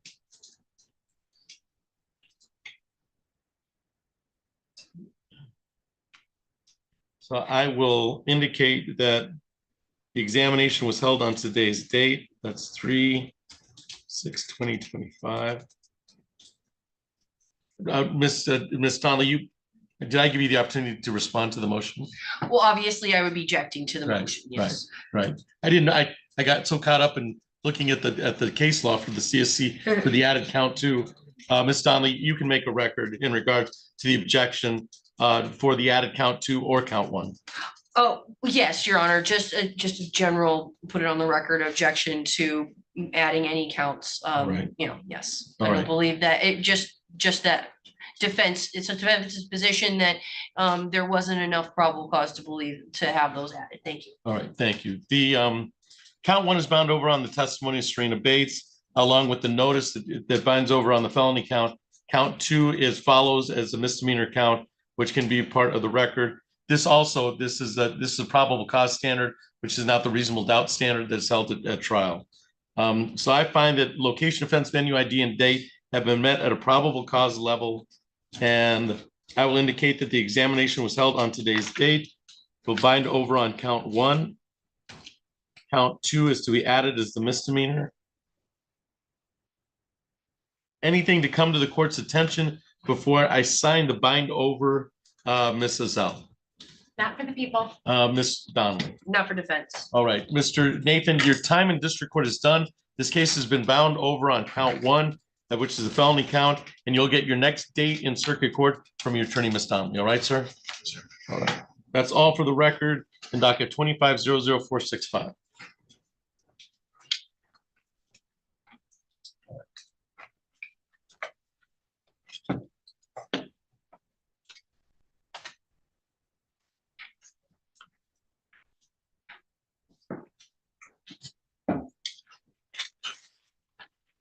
Then we have Mr. Draper. Yes, Your Honor.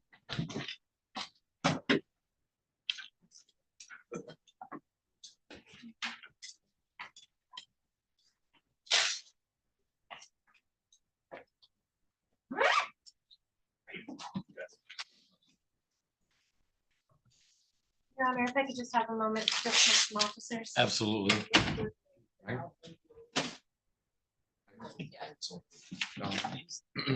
Basically call them up. Thing is just kind of. Do we know which files go in first? Is that 3398 or 320? One of them is going to be, and I anticipate the court's going to grant an adjournment on it. No, I can't remember the numbers because that'd be too easy. Yeah, first one is 3398 and the second one is 320. Here are the numbers for. I know one of them you're asking for adjournment. Yep, we will be asking for an adjournment on the case starting in 2-4. So it's 24-03398. All right, that's the October 20th case. It is, Your Honor. All right.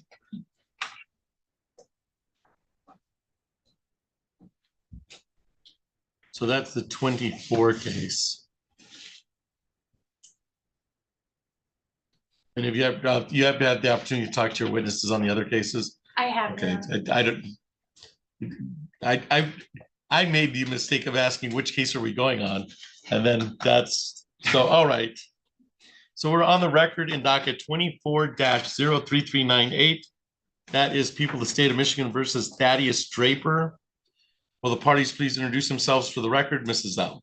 Gabrielle Ezell, Assistant Prosecutor for the People. Mr. Milks. Thank you, Your Honor. Stephen Milks on behalf of Mr. Draper. Mr. Draper is present and standing to my right. And sir, you are Thaddeus Draper, is that correct? Sure. Right, thank you. This is the time set for a preliminary examination on file 24-03398. Mrs. Zell, how are we proceeding today? Your Honor, the people were planning on proceeding with the preliminary examination today. However, this morning at 8 o'clock, the complaining witness in the case called me stating she was sick. Based on my conversation with her, she could barely speak through the phone. Based on this, Your Honor, we are asking for an adjournment in this case. All right, and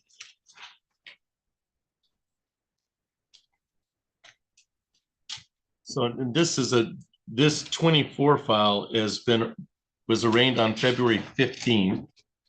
It looks like. Yes. And then February 27th. All right, Mr. Milks' response. Your Honor, as I told my client, I anticipate the court's going to grant the good faith request. You're being the victim of sick. All right. I will grant, we don't. This is the first set for preliminary examination after probable cause on a case that's fairly new. So I will grant the good cause adjournment. So Mr. Milks, Mr. Draper doesn't have to waive any rights. And we'll grant the adjournment. If this becomes a problem next time that we can't get the victim here, then we'll address that when it happens. But preliminary examination is adjourned for good cause.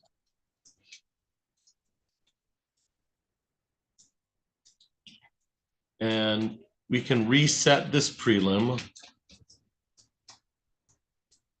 And reset for? March 20th at 1:30. Does that work for your trial schedule, March 20th? At 1:30? 1:30. Mr. Milks. Yes, Your Honor, that'd be great. Thank you. All right. So we'll reset for March 20th at 1:30. We'll adjourn for good cause. Because it's not Mr. Draper's fault that the complaining witness is sick. And we'll reset for that date on March 20th. Anything else for the record on 24-03398, Mrs. Zell? Not for the people. Mr. Milks. Your Honor, I may make a bond motion, but I can make that after the next case as well. All right.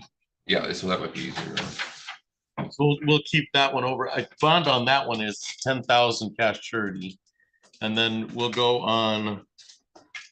So I'll hold on to that file. And so we're on the record in docket 25-00320. That is people of the state of Michigan versus Thaddeus Draper. Will the parties please introduce themselves for the record, Mrs. Zell? Gabrielle Zell, Assistant Prosecutor for the people. Mr. Milks. And Stephen Milks on behalf of Mr. Draper present, staying to my right. And sir, once again, you are Thaddeus Draper Jr.? Yes, sir. All right, thank you. This is the time set for preliminary examination on the matter. Mrs. Zell, how are we proceeding? Your Honor, the people have their witnesses here today and we are ready to provide proofs. All right. So the first thing that usually comes to attention is to invoke a sequestration order. I don't know if anybody's in the courtroom that shouldn't watch another witness testify, but if you let me know, I'll invoke the sequestration order and there'll be one witness will not watch another witness testify. Mr. Milks, anything to come to the court's attention before we get started? Any matters to come to the court's attention? I think there might just be one stipulation regarding, there's gonna be some video, I believe. Is Ezel, let her officers go on the fact that we're gonna be stipulating to the video coming in, it's gonna be used for impeachment purposes, I believe. All right, and so the video is, and that's going to be a marked exhibit? It is, Your Honor. All right, all right.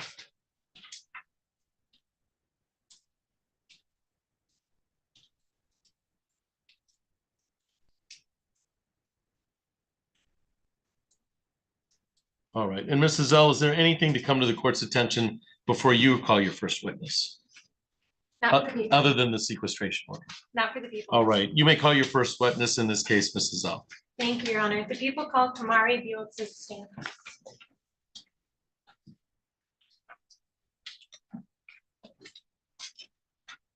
All right, Ms. Buell, I'm gonna have you stand right in front of me. I'm gonna have you spell your first and last name for the record. Kimahri. That's Kamari? Kamari. Okay. And Buell, Buell. Okay, please raise your right hand, ma'am. Do you solemnly swear affirm to tell the truth, the whole truth, and nothing but the truth under penalty of perjury? Okay, please have a seat. The recording mic is for, goes right to the court recorder, so please project as best you can. All right, ma'am? All right, Mrs. Zell, when you're ready. Thank you, Your Honor. Thank you for being here today, Ms. Buell. I know that this is a hard time to be here, and I understand that we made you wait for a very long time, so thank you for your patience. I want to just start by getting to know you a little bit. Could you please let me know where you're currently working? I'm not working right now. I'm actually babysitting for a friend, so. How old is the kid that you babysit? 2. And do you know Mr. Thaddeus Draper? And how do you know him? We were dating for about 4, almost 5 years. Did you ever live with Mr. Draper? Yes, but not for long. And do you remember December 31st, 2024? I don't. The only thing I remember is exactly what, happened, but anything outside of that, like before and after, not really. Okay, well, can you tell me what you do remember? All I remember is basically just being choked, and I was looking in his eyes and his eyes were pretty much dead. It wasn't him. And I'm going to apologize because I know this will be hard, but if you could you please, is that person in the courtroom today? And could you please describe him by something he's wearing? Thank you. Your Honor, at this time, the people ask that the record reflect that Ms. Beal has identified Mr. Draper. All right. Any objection to the witness identifying the defendant for purposes of prelim, Mr. Milks? Without objection, Your Honor, for prelim. All right. For purposes of prelim, the witness has identified the defendant. You may proceed. Thank you, Your Honor. So you don't recall how this situation started? Do you recall how many times you were choked? I remember 2 times. Okay, and were those back to back? Not exactly, but yes. Okay. And I'm going to try to bring you back to that first time. I know it's going to be hard to separate those 2 instances, so please just do your best. But if you can't remember, please just let us know that as well. If you can recall in that first instance, do you remember how long he held onto your throat for? Maybe about 5 seconds. Okay, and do you remember how he grabbed your throat? I want to say it was both hands, but I couldn't exactly look, so it felt like 2 hands, but it could have been one. And during that time, could you breathe? Not really, no. Besides when I tried to talk. And then he eventually let go, if you can remember. And that second time that he did that, can you remember if it was with both hands or one hand? I'd say it was one the second time. And do you remember how long that second time lasted? About the same. About the 5, same. 6 seconds. Could you breathe during that time? Not really, no.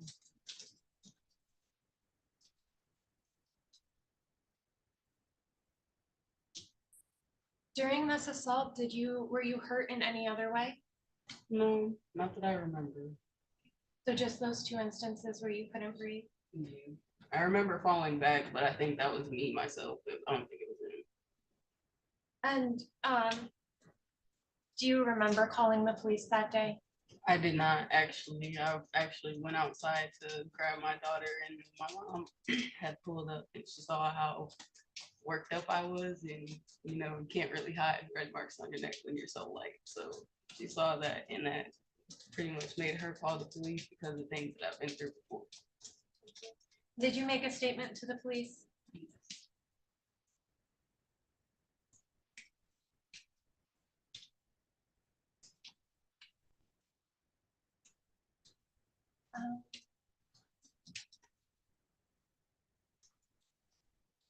At this time, Your Honor, I would ask permission to show the video that has previously been stipulated to. All right. Okay. So it's a motion to admit People's Exhibit 1. Yes, Your Honor. Your Honor, my only objection here is that we were stipulating to it for purposes of impeachment based upon the conversation, because that's all I had previously. If it's coming in on direct, then it doesn't sound like impeachment. Yeah. And that's my concern here, Your Honor. I share that same concern. That's okay. And I think it's gonna be cumulative too, to be very honest with you, Your Honor. I don't think there's much difference from what was set up here. Your Honor, I'll withdraw that. But let me, I'm gonna have, and because I missed it, or I might have missed it. Where did this happen, ma'am? At my home. Where's your home located? 201 West Jolly. Okay. She may have already said it. I might have just missed it. She Okay. did not, Your Honor. I Okay. did not ask that. Okay. Thank you. All right. You may proceed, Mrs. Ellen. That was more for my edification than anything else. Quite all right, Your Honor. Thank you. Ms. Buell, just to build off what Judge asked you, is your home located in the city of Lansing? Yes. And if you know, is that in Ingham County? Ingham County, yes. Thank you. No further questions, Your Honor. Cross-examination, Mr. Milk. Thank you, Your Honor.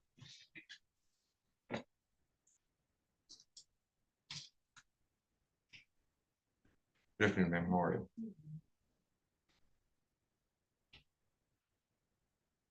Now, you're indicating that you have a lack of memory of that day. I'm sorry, I'm not as great of hearing, so I'm sorry. Is it a yes? Okay. Sorry, I speak very low. All right. And is there a reason? Were you on something that day? Was there something going on that you don't remember what happened before or after? You only remember this brief period? It's because I haven't been diagnosed with it, but I have borderline personality disorder. So when traumatizing things happen, I tend not to remember them very much. It's only exactly like, you know, the traumatizing thing that happened. So I don't really remember anything outside of that. And are you on medication for that at all, or? No, sir. Are you in? I'm on like Zoloft, but that's about it. And my goal is not to embarrass you or anything, just to understand. Are you in classes or counseling? No, sir. I was in therapy. I'm supposed to start again next week.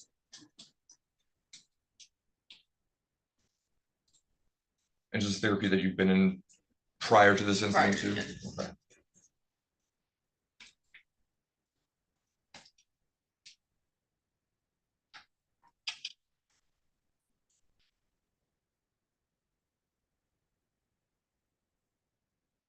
Has this sort of memory lapse, has it happened before with your condition?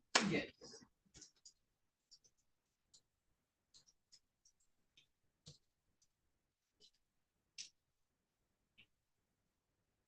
Is there ever a concern that you have false memories? Not false memories, no. It's just the things that I do remember are pretty much the most traumatizing thing that happened that day or instant.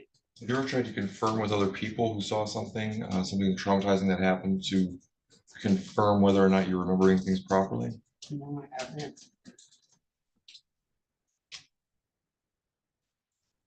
So in all fairness, you could be remembering something different than the way that it actually occurred. Is that fair to say?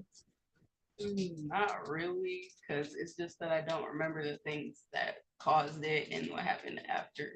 It's just like not there anymore. I just remember the exact thing that happened to me.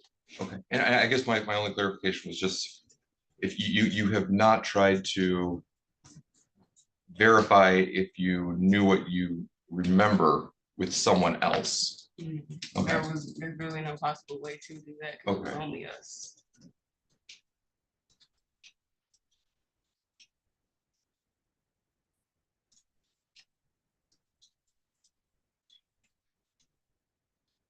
Without going into the specifics of it, but when you've had this episode happen to you before, in the past, have you been able to verify whether what you remember is true? Yes, like time after it all usually comes back, but not much has came back since that night because I try not to think about it. And have you talked with other people regarding this matter? Not really. Okay. My therapist, that's about it. Okay. And has your therapist helped you through this? Not exactly. We just talked about it and, you know, it got off my shoulders and we continued our conversation. Okay. You said that is your mother here with you today? Okay. And have you talked to her about this incident?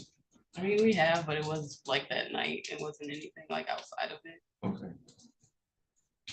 And did you speak that night? No, never mind.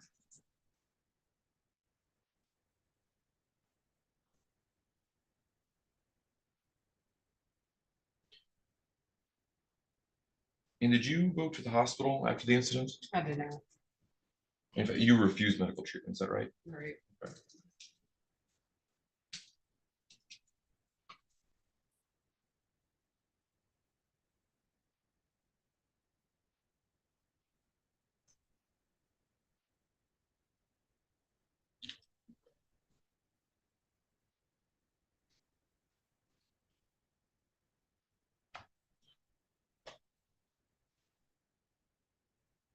Your Honor, I have no further questions. Thank you, ma'am. Redirect Mrs. L.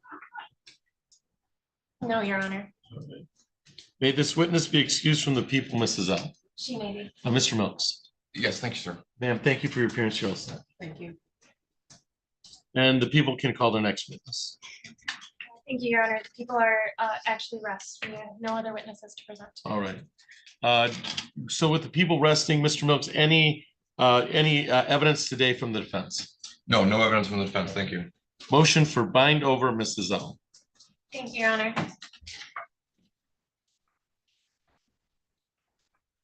Your Honor, Mr. Draper appears in front of you today charged with 2 counts of assault and battery by strangulation under 750-84. The elements of strangulation or suffocation are that Mr. Draper did commit a battery against Miss Kamari Buell. I apologize. I just want to confirm if I said that correct. Yes, Miss Kamari Buell. That touching was intended by the defendant. It was against Miss Buell's will, and it was committed by strangulation or suffocation, which is the impeding of breathing by applying pressure on the throat or neck. Ms. Buell today, while stating that she could not remember how the morning began or how the day went along, or what happened after the traumatic incident, she was able to very clearly state that she remembered being choked by Mr. Draper in her own home. And she remembered being choked by him twice, once for approximately 5 seconds with both hands, being unable to breathe, and a second time being choked with one hand for about less than 10 seconds, again, being unable to breathe. Both of those instances meet probable cause for showing that Mr. Draper did assault Miss Buell by strangulation or suffocation. Thank you. Response, Mr. Milks. Thank you, Your Honor. Your Honor, I would ask that the court not bind over on the charges, leaving it in district court regarding count 3, the aggravated domestic violence, being that it would be a misdemeanor. As the people have not met their burden at this time, should the court believe that the people have at least presented some evidence, Your Honor, I would ask that the court only bind over on one of the counts of the assault strangulation. And that largely comes from, Your Honor, one, she did admittedly have some memory problems, which the court has heard.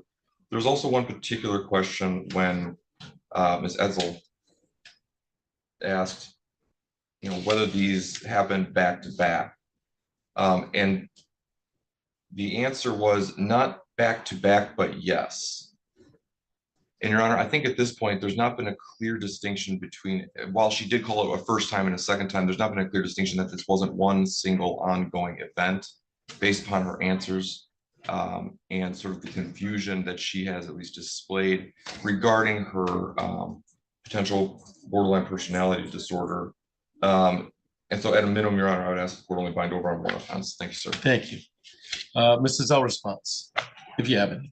Just briefly, Your Honor, based on the argument made here by Mr. Milks, I would like to just highlight that Ms. Buell on the stand today was able to distinctly recall both of the times that she was choked or strangled.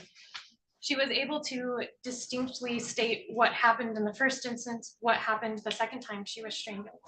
Sure, these happened in within a short period of time together and seeming to be out of the same anger that stemmed the initial assault. However, Your Honor, there was a brief time between those 2 moments of strangulation, and there were 2 instances where Ms. Buell could not breathe because of the we would ask that it be bound over on both charges. Thank you. Thank you. So the standard for preliminary examination on file 25-00320 is probable cause being the second lowest standard in criminal law, the lowest standard being reasonable suspicion. It has been testified, the witness testified, Kamari Buell testified that this occurred on December 31st, 2024 at the location of 201 West Jolly, apartment 723 in the city of Lansing, Ingham County. And then the person who was responsible for the alleged assault is the defendant, Thaddeus Draper, and she identified him in court. So we'll look at the offense variables. Probable cause is the standard here. Of course, it's a different standard at circuit court. It is the opinion of the court that Ms. Buell, although doesn't have a good memory of what happened for various reasons, did separate enough of the 2 counts that it was a assault with intent to do great bodily harm by strangulation, in that, and I wrote it down specifically, that the defendant used both hands to choke her over 5 seconds and she could not really breathe, or she had trouble breathing. That would be count 1. I believe there's probable cause evidence that assault with intent to do great bodily harm by strangulation was made by Kamari Buell, in that the defendant did make an assault upon Kamari Buell by strangulation or suffocation, and therefore I bind over on count 1. Count 2 was described by Kamari Buell as using one hand after the count 1, after that fact pattern or that facts that leading to count 1, that a second time, two distinctive indications that this lasted 5 to 6 seconds using one hand, the defendant using one hand, and that she could not breathe during the process.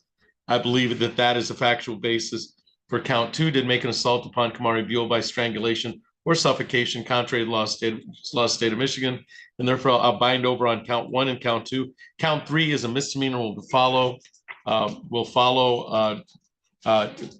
tag along with the felony convictions. So it's bound over on all counts, which is 2 counts, felony, and then misdemeanor to follow. Your Honor, I'm sorry. Yes. This may sound really bizarre. If the court could maybe withhold its bind over decision until the next hearing on the other case, that way they both go up together. I know that sounds weird, and I've never asked this before in another court, but I don't know if that might make things easier for both getting upstairs at the same time. I don't know. I don't know. I don't know if that does.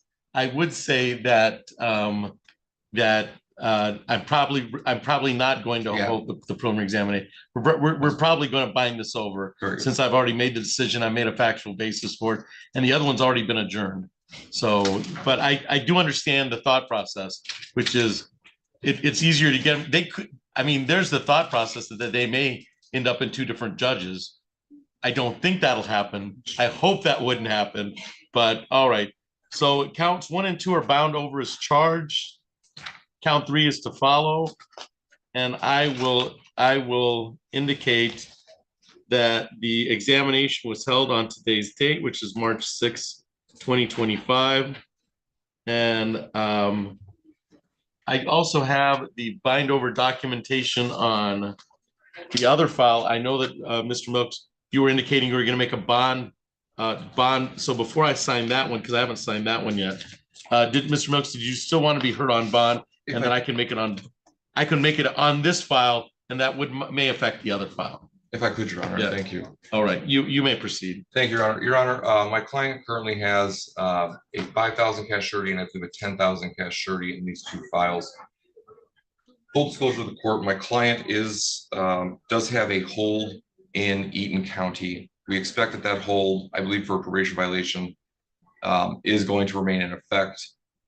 My hope and goal here is that he's actually able to have those matters kind of taken care of, Your Honor, or at least so that he can get arraigned on those. A lot of times they won't do a pickup until the matters here have been taken care of.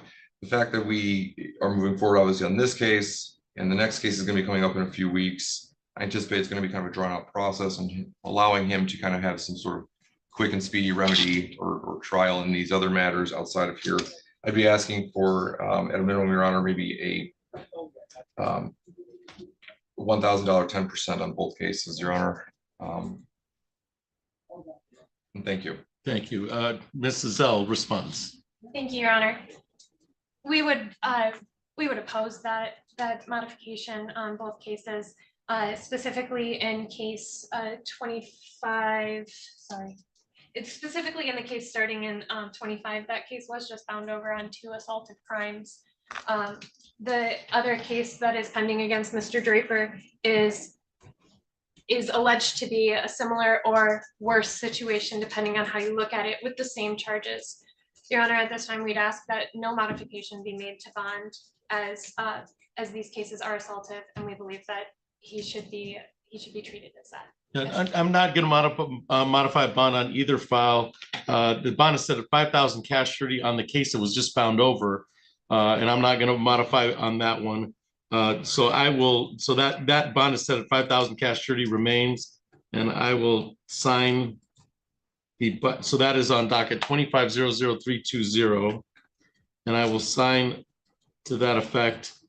And so, Mr. Draper, your time in district court is done on this file, which is 25-00320. You'll get your next date in circuit court from your attorney, Mr. Milks, on that file. And then I'm going to leave bond the same on the 10,000 cash surety, and you can readdress this when we have the preliminary examination on March 20th. Okay, all right.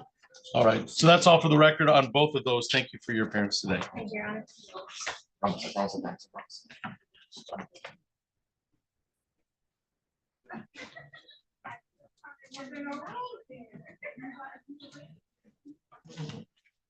So are we not calling the Garza case then? We did already call Oh, it. we did? Yeah. So we're gonna waive his appearance then? Yeah, I think Mr. Mr. Sarts is gonna go down and talk to him, Okay. but we're leaving that on for review on March 27th, unless I just answer their, because he's already in circuit court on the case. That was just a review on the jurisdiction for the PA 53 violation. And I haven't seen Mr. Sarts' response.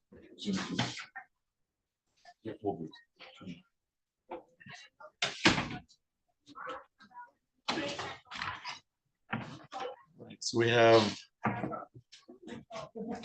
Are you all set, Mr. Milks? I am. Well, I actually got another hearing over here. All right. You guys have had a long day, haven't you? A little bit, Oh, yeah. a little bit. We're supposed to have a long day every once in a while, so. I feel like you have been having the brunt of them now. Yeah, well, we are set for inventory tomorrow, so we had kind of a double dip today. Oh, that's good. And you have the 2-page doc. We're still not. So we have Mr. Hurd, and is that Mr. Austin? Mrs. L? Because I've got 2 130s and 1 2. I believe that is Mr. Austin. All right. Those are both forensic review, and then, Actually, they're competency hearings. right, same thing. And then Mr. Gordon, we have a PCC at 2 o'clock. Do you have that? I'm sorry, Your Honor. Do you have the PCC at 2 o'clock? I do. Okay. So just let us know when I don't know, are Mr. Hurd and Mr. Wildman, Mr. Wildman's probably staying until, probably gonna join us by Polycom. They actually brought them. All right. So he's brought over? Yes. Yes. And then so who is the one who is not leaving his cell this morning? That was Wildman, but he decided to change his mind. All right, so the last I heard, he was not leaving his cell. And then I just heard right now that he's changed his mind. So that's Aaron Schroeder's client. Yes. Yeah. And then Mr. Hurd is Mr. Austin's client. So just let me know when you're ready. Okay, sounds good. Yeah.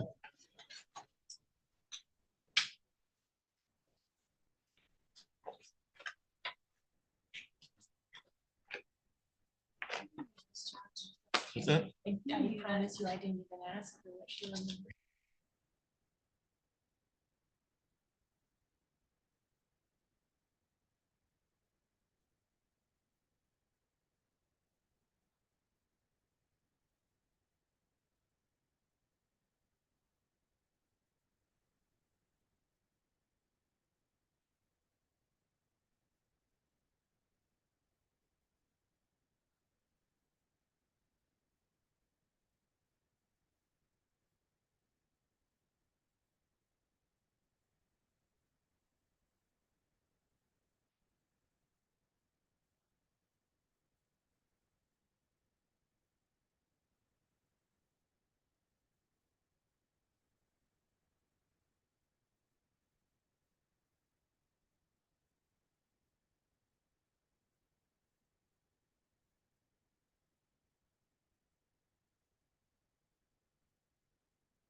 Mr. Etheridge, you're here on Mr. Gordon? Yes, Your Honor. All right. And you know, Mr. Gordon's going to join us. Is he coming via Zoom or in person? By Zoom, Your Honor. All right. All right. Mrs. L, have you spoken with Mr. Etheridge on that? I believe a plea offer was relayed at the last PCC. I can always touch base again if it needs to be relayed again. All right, so we'll await Mr. Gordon. I'm assuming right now you're just leaving it on? We actually need to set a preliminary examination date, Your Honor, and I have talked to him. He is mobile now and can travel.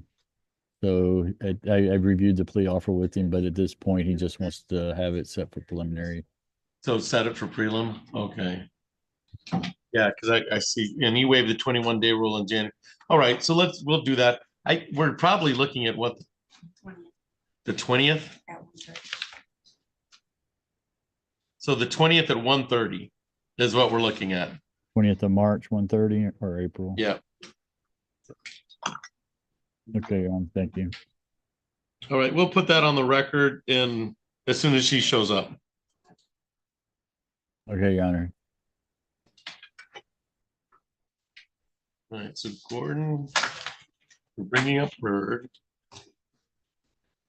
And then I guess I'll ask Ms. Schroeder if she wants her client brought up or not. So.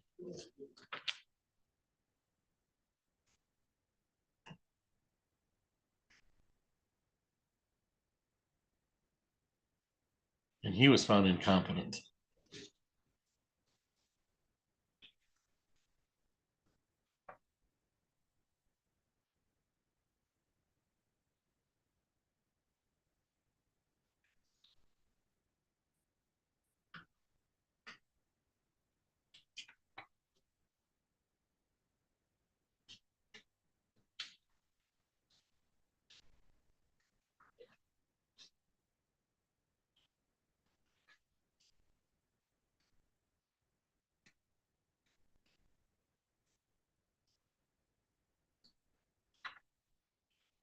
All right, Mrs. L, you had quite the morning. Yes, Your Honor. Good. It was like it was still a better morning than Tuesday. The 5 co-defendants, that'll throw it. That'll throw the money wrench. That'll throw the proverbial wrench into everything. That one was not my fault. So. Hey, the worst part about those is probably trying to mash up the schedules with all the lawyers. We've had that. One date seemed to work for everybody, and so that was, and it was the earlier date, but that doesn't say anything. So, all right, Mr. Austin, I'll let you talk to your client, and then you can. I've already spoken to him, Your Honor, so we're good to go. I met earlier this morning. All right, that's right. All right. So we're on the record in dockets. We can call them both 24-01305.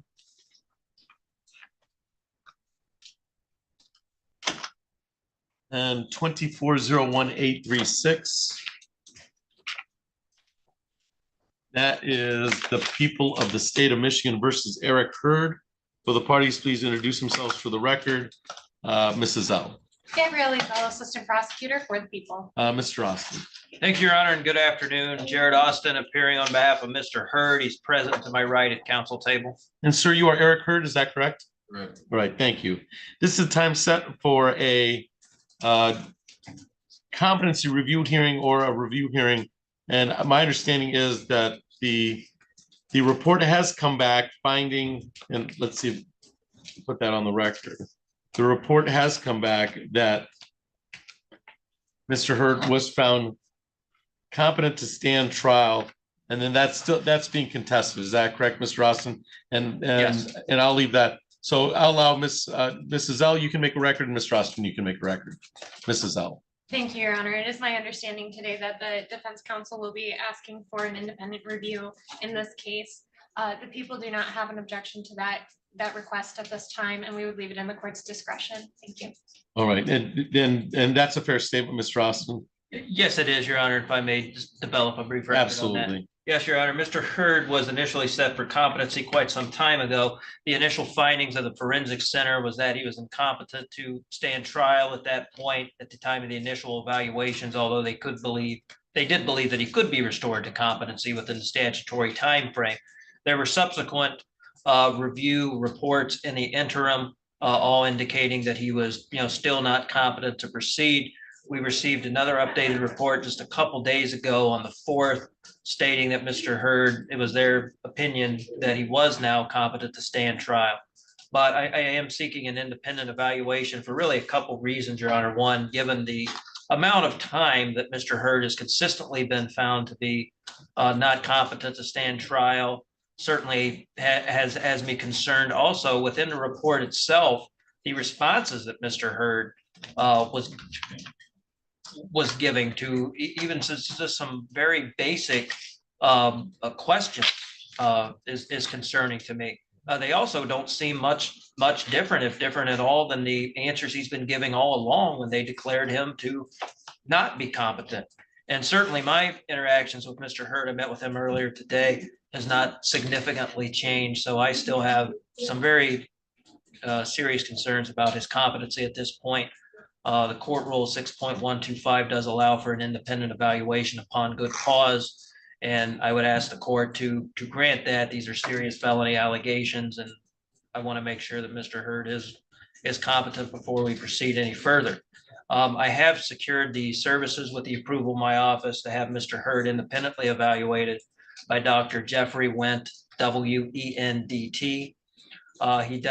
He is very much in demand. When I spoke to him, he said his next available date to interview would be April the 18th, but he believes that he can have everything completed and a report generated within 60 days. So I would ask the court for a follow-up review hearing within 60 days or so. Right.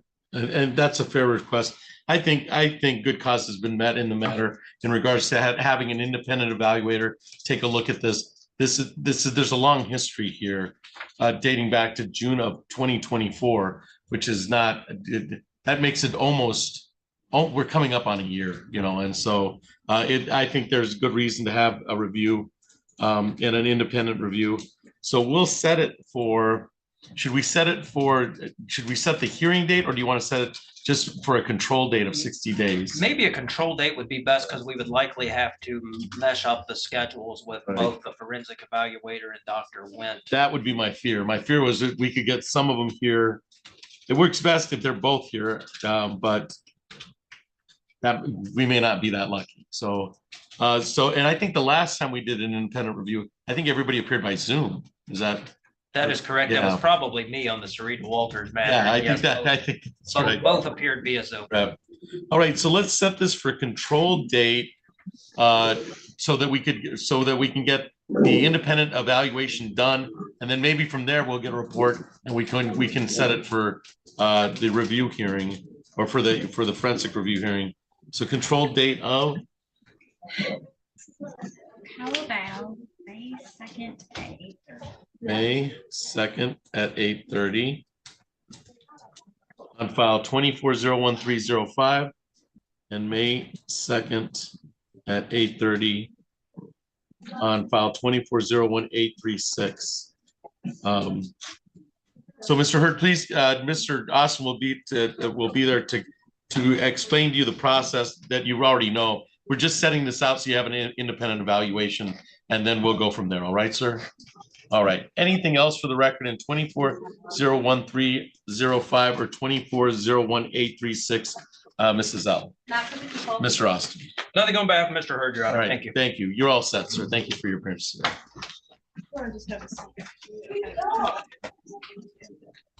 Right. There's Mr. Gordon.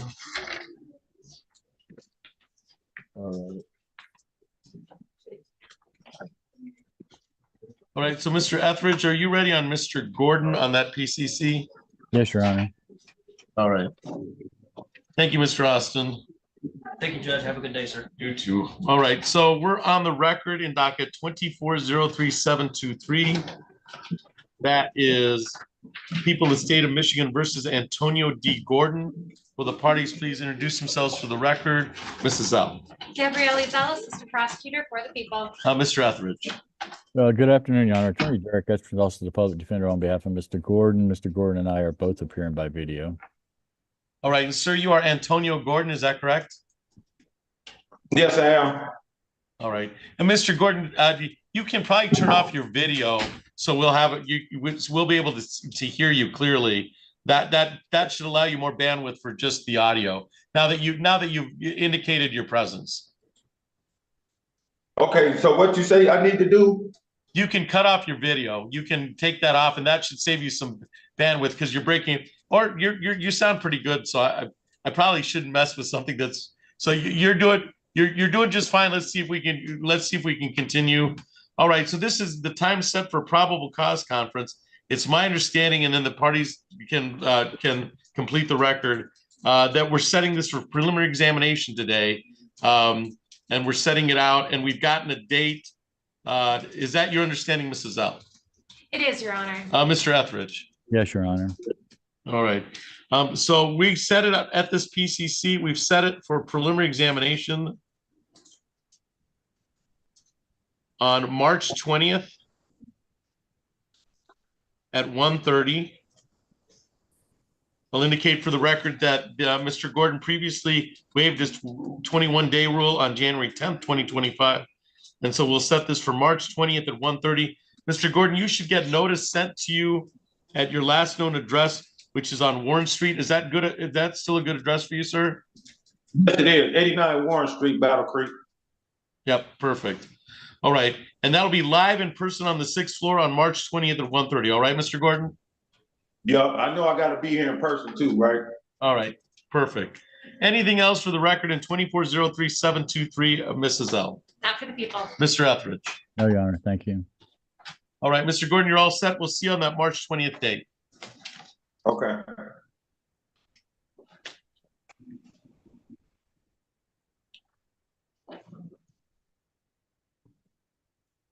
March 20th.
That is People of the State of Michigan versus Darcy Wildman.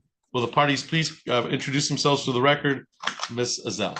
Gabrielle Ezel, Assistant Prosecutor for the people. Ms. Schroeder. Thank you, Your Honor. Assistant Public Defender Aaron Schroeder on behalf of Mr. Wildman, who is not here right now, but we would waive his appearance based on the type of proceeding this is going to be. Mr. Wildman was made aware of what was going on here today as to the paperwork and. All right, and you'll be out to see Mr. Wildman to explain any of the ins and outs. Yes, I will make those efforts to contact with him. We are in possession of a report that was done for the packet that was issued for the competency to stand trial, which is a district court issue. And it looks like the order was that I'm referencing a report from Benjamin La Liberté, indicating that at this time Mr. Wildman is incompetent to stand trial on February 28, 2025 is the date. Is that the date that each party is referring to? So we're all working from the same document, Mrs. L. Because that's the document I have. It's dated February 28, 2025. And yes, Your Honor, that is correct. Okay. That is the same one that I have. And Ms. Schroeder, is that the document we're working from, the competent stand trial for Darcy Wildman on February 28, 2025? Yes, Your Honor. Okay, that's what I have. So, and is there a stip to the report, Ms. Zell? There is, Your Honor. Ms. Schroeder, is that a fair statement? It is, Your Honor. Okay. So we'll stipulate to the order finding. So I will sign the order that the defendant is incompetent. The defendant is incompetent, but restorable per the report's indication.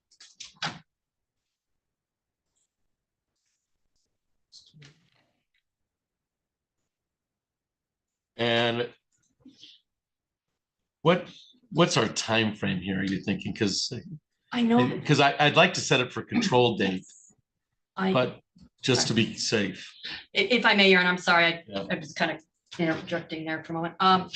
I know that per the statute, it's supposed to be like every 90 days, they're supposed to do a reeval or at least a check-in with them and provide that to the court. So my suggestion would be maybe 70, 90 days out, something like that, so that we can kind of stay on them so that we get updates on where are we at. And it's a 2-year. Let's set it for 90 days just to be safe. And then we'll see if what's restorable, and that'll put it, we'll get a better notion of where we're at. Mm-hmm. Probably, I mean, probably 6 months in, but 90 days is a good control date. So let's set it for control date. We'll all get back here and see the restorable process for Mr. Wildman. And that date would be Let's do June 5th at 8:30. June 5th at 8:30. We'll have more information then, and we'll see if what the restorable nature looks like on June 5th at 8:30. Anything else? And you'll report the same to Mr. Wildman. He's kind of in limbo a little bit. So yes, and I'm hopeful that we'll be able to get him moving as he is in custody. And my hope is that the Center for Forensic Psychiatry will move a little quicker. right. So I will sign the order. The defendant is incompetent to stand trial, but restorable. There's a substantial possibility that the defendant, if provided a course of treatment, will attain competence to stand trial within the time limit established by the law. The defendant shall undergo treatment to render the defendant competent to stand trial. I will sign box 2, which is checked. 3, 6, 12, and then we'll reconvene on June 5th to see where we stand in the file. Anything else for the record? 25-00156, Mrs. L. Not for the people. Ms. Schroeder. Now for the defense, thank you. All right. Thank you for your appearance today. We're all set. All right, thank you. And I will follow up with Mr. Well. Thank you. You're not on call are you on call this weekend? Thankfully not, Your Honor. After the last few days I've had, no. No. I do not want to be. Yeah. I told you that I was gonna check her on sobriety court on him. Yeah. So I sent Dan in the police report. She got it. She's like, if the prosecutor's on board, I'll throw in consider. So I was just wondering if could see if your office is interested. I will absolutely double check. If not, then we're not, but. All right, I will try to have that answer for you by tomorrow afternoon if I can. Okay. I'll try to get it today, but Yeah. it's hit or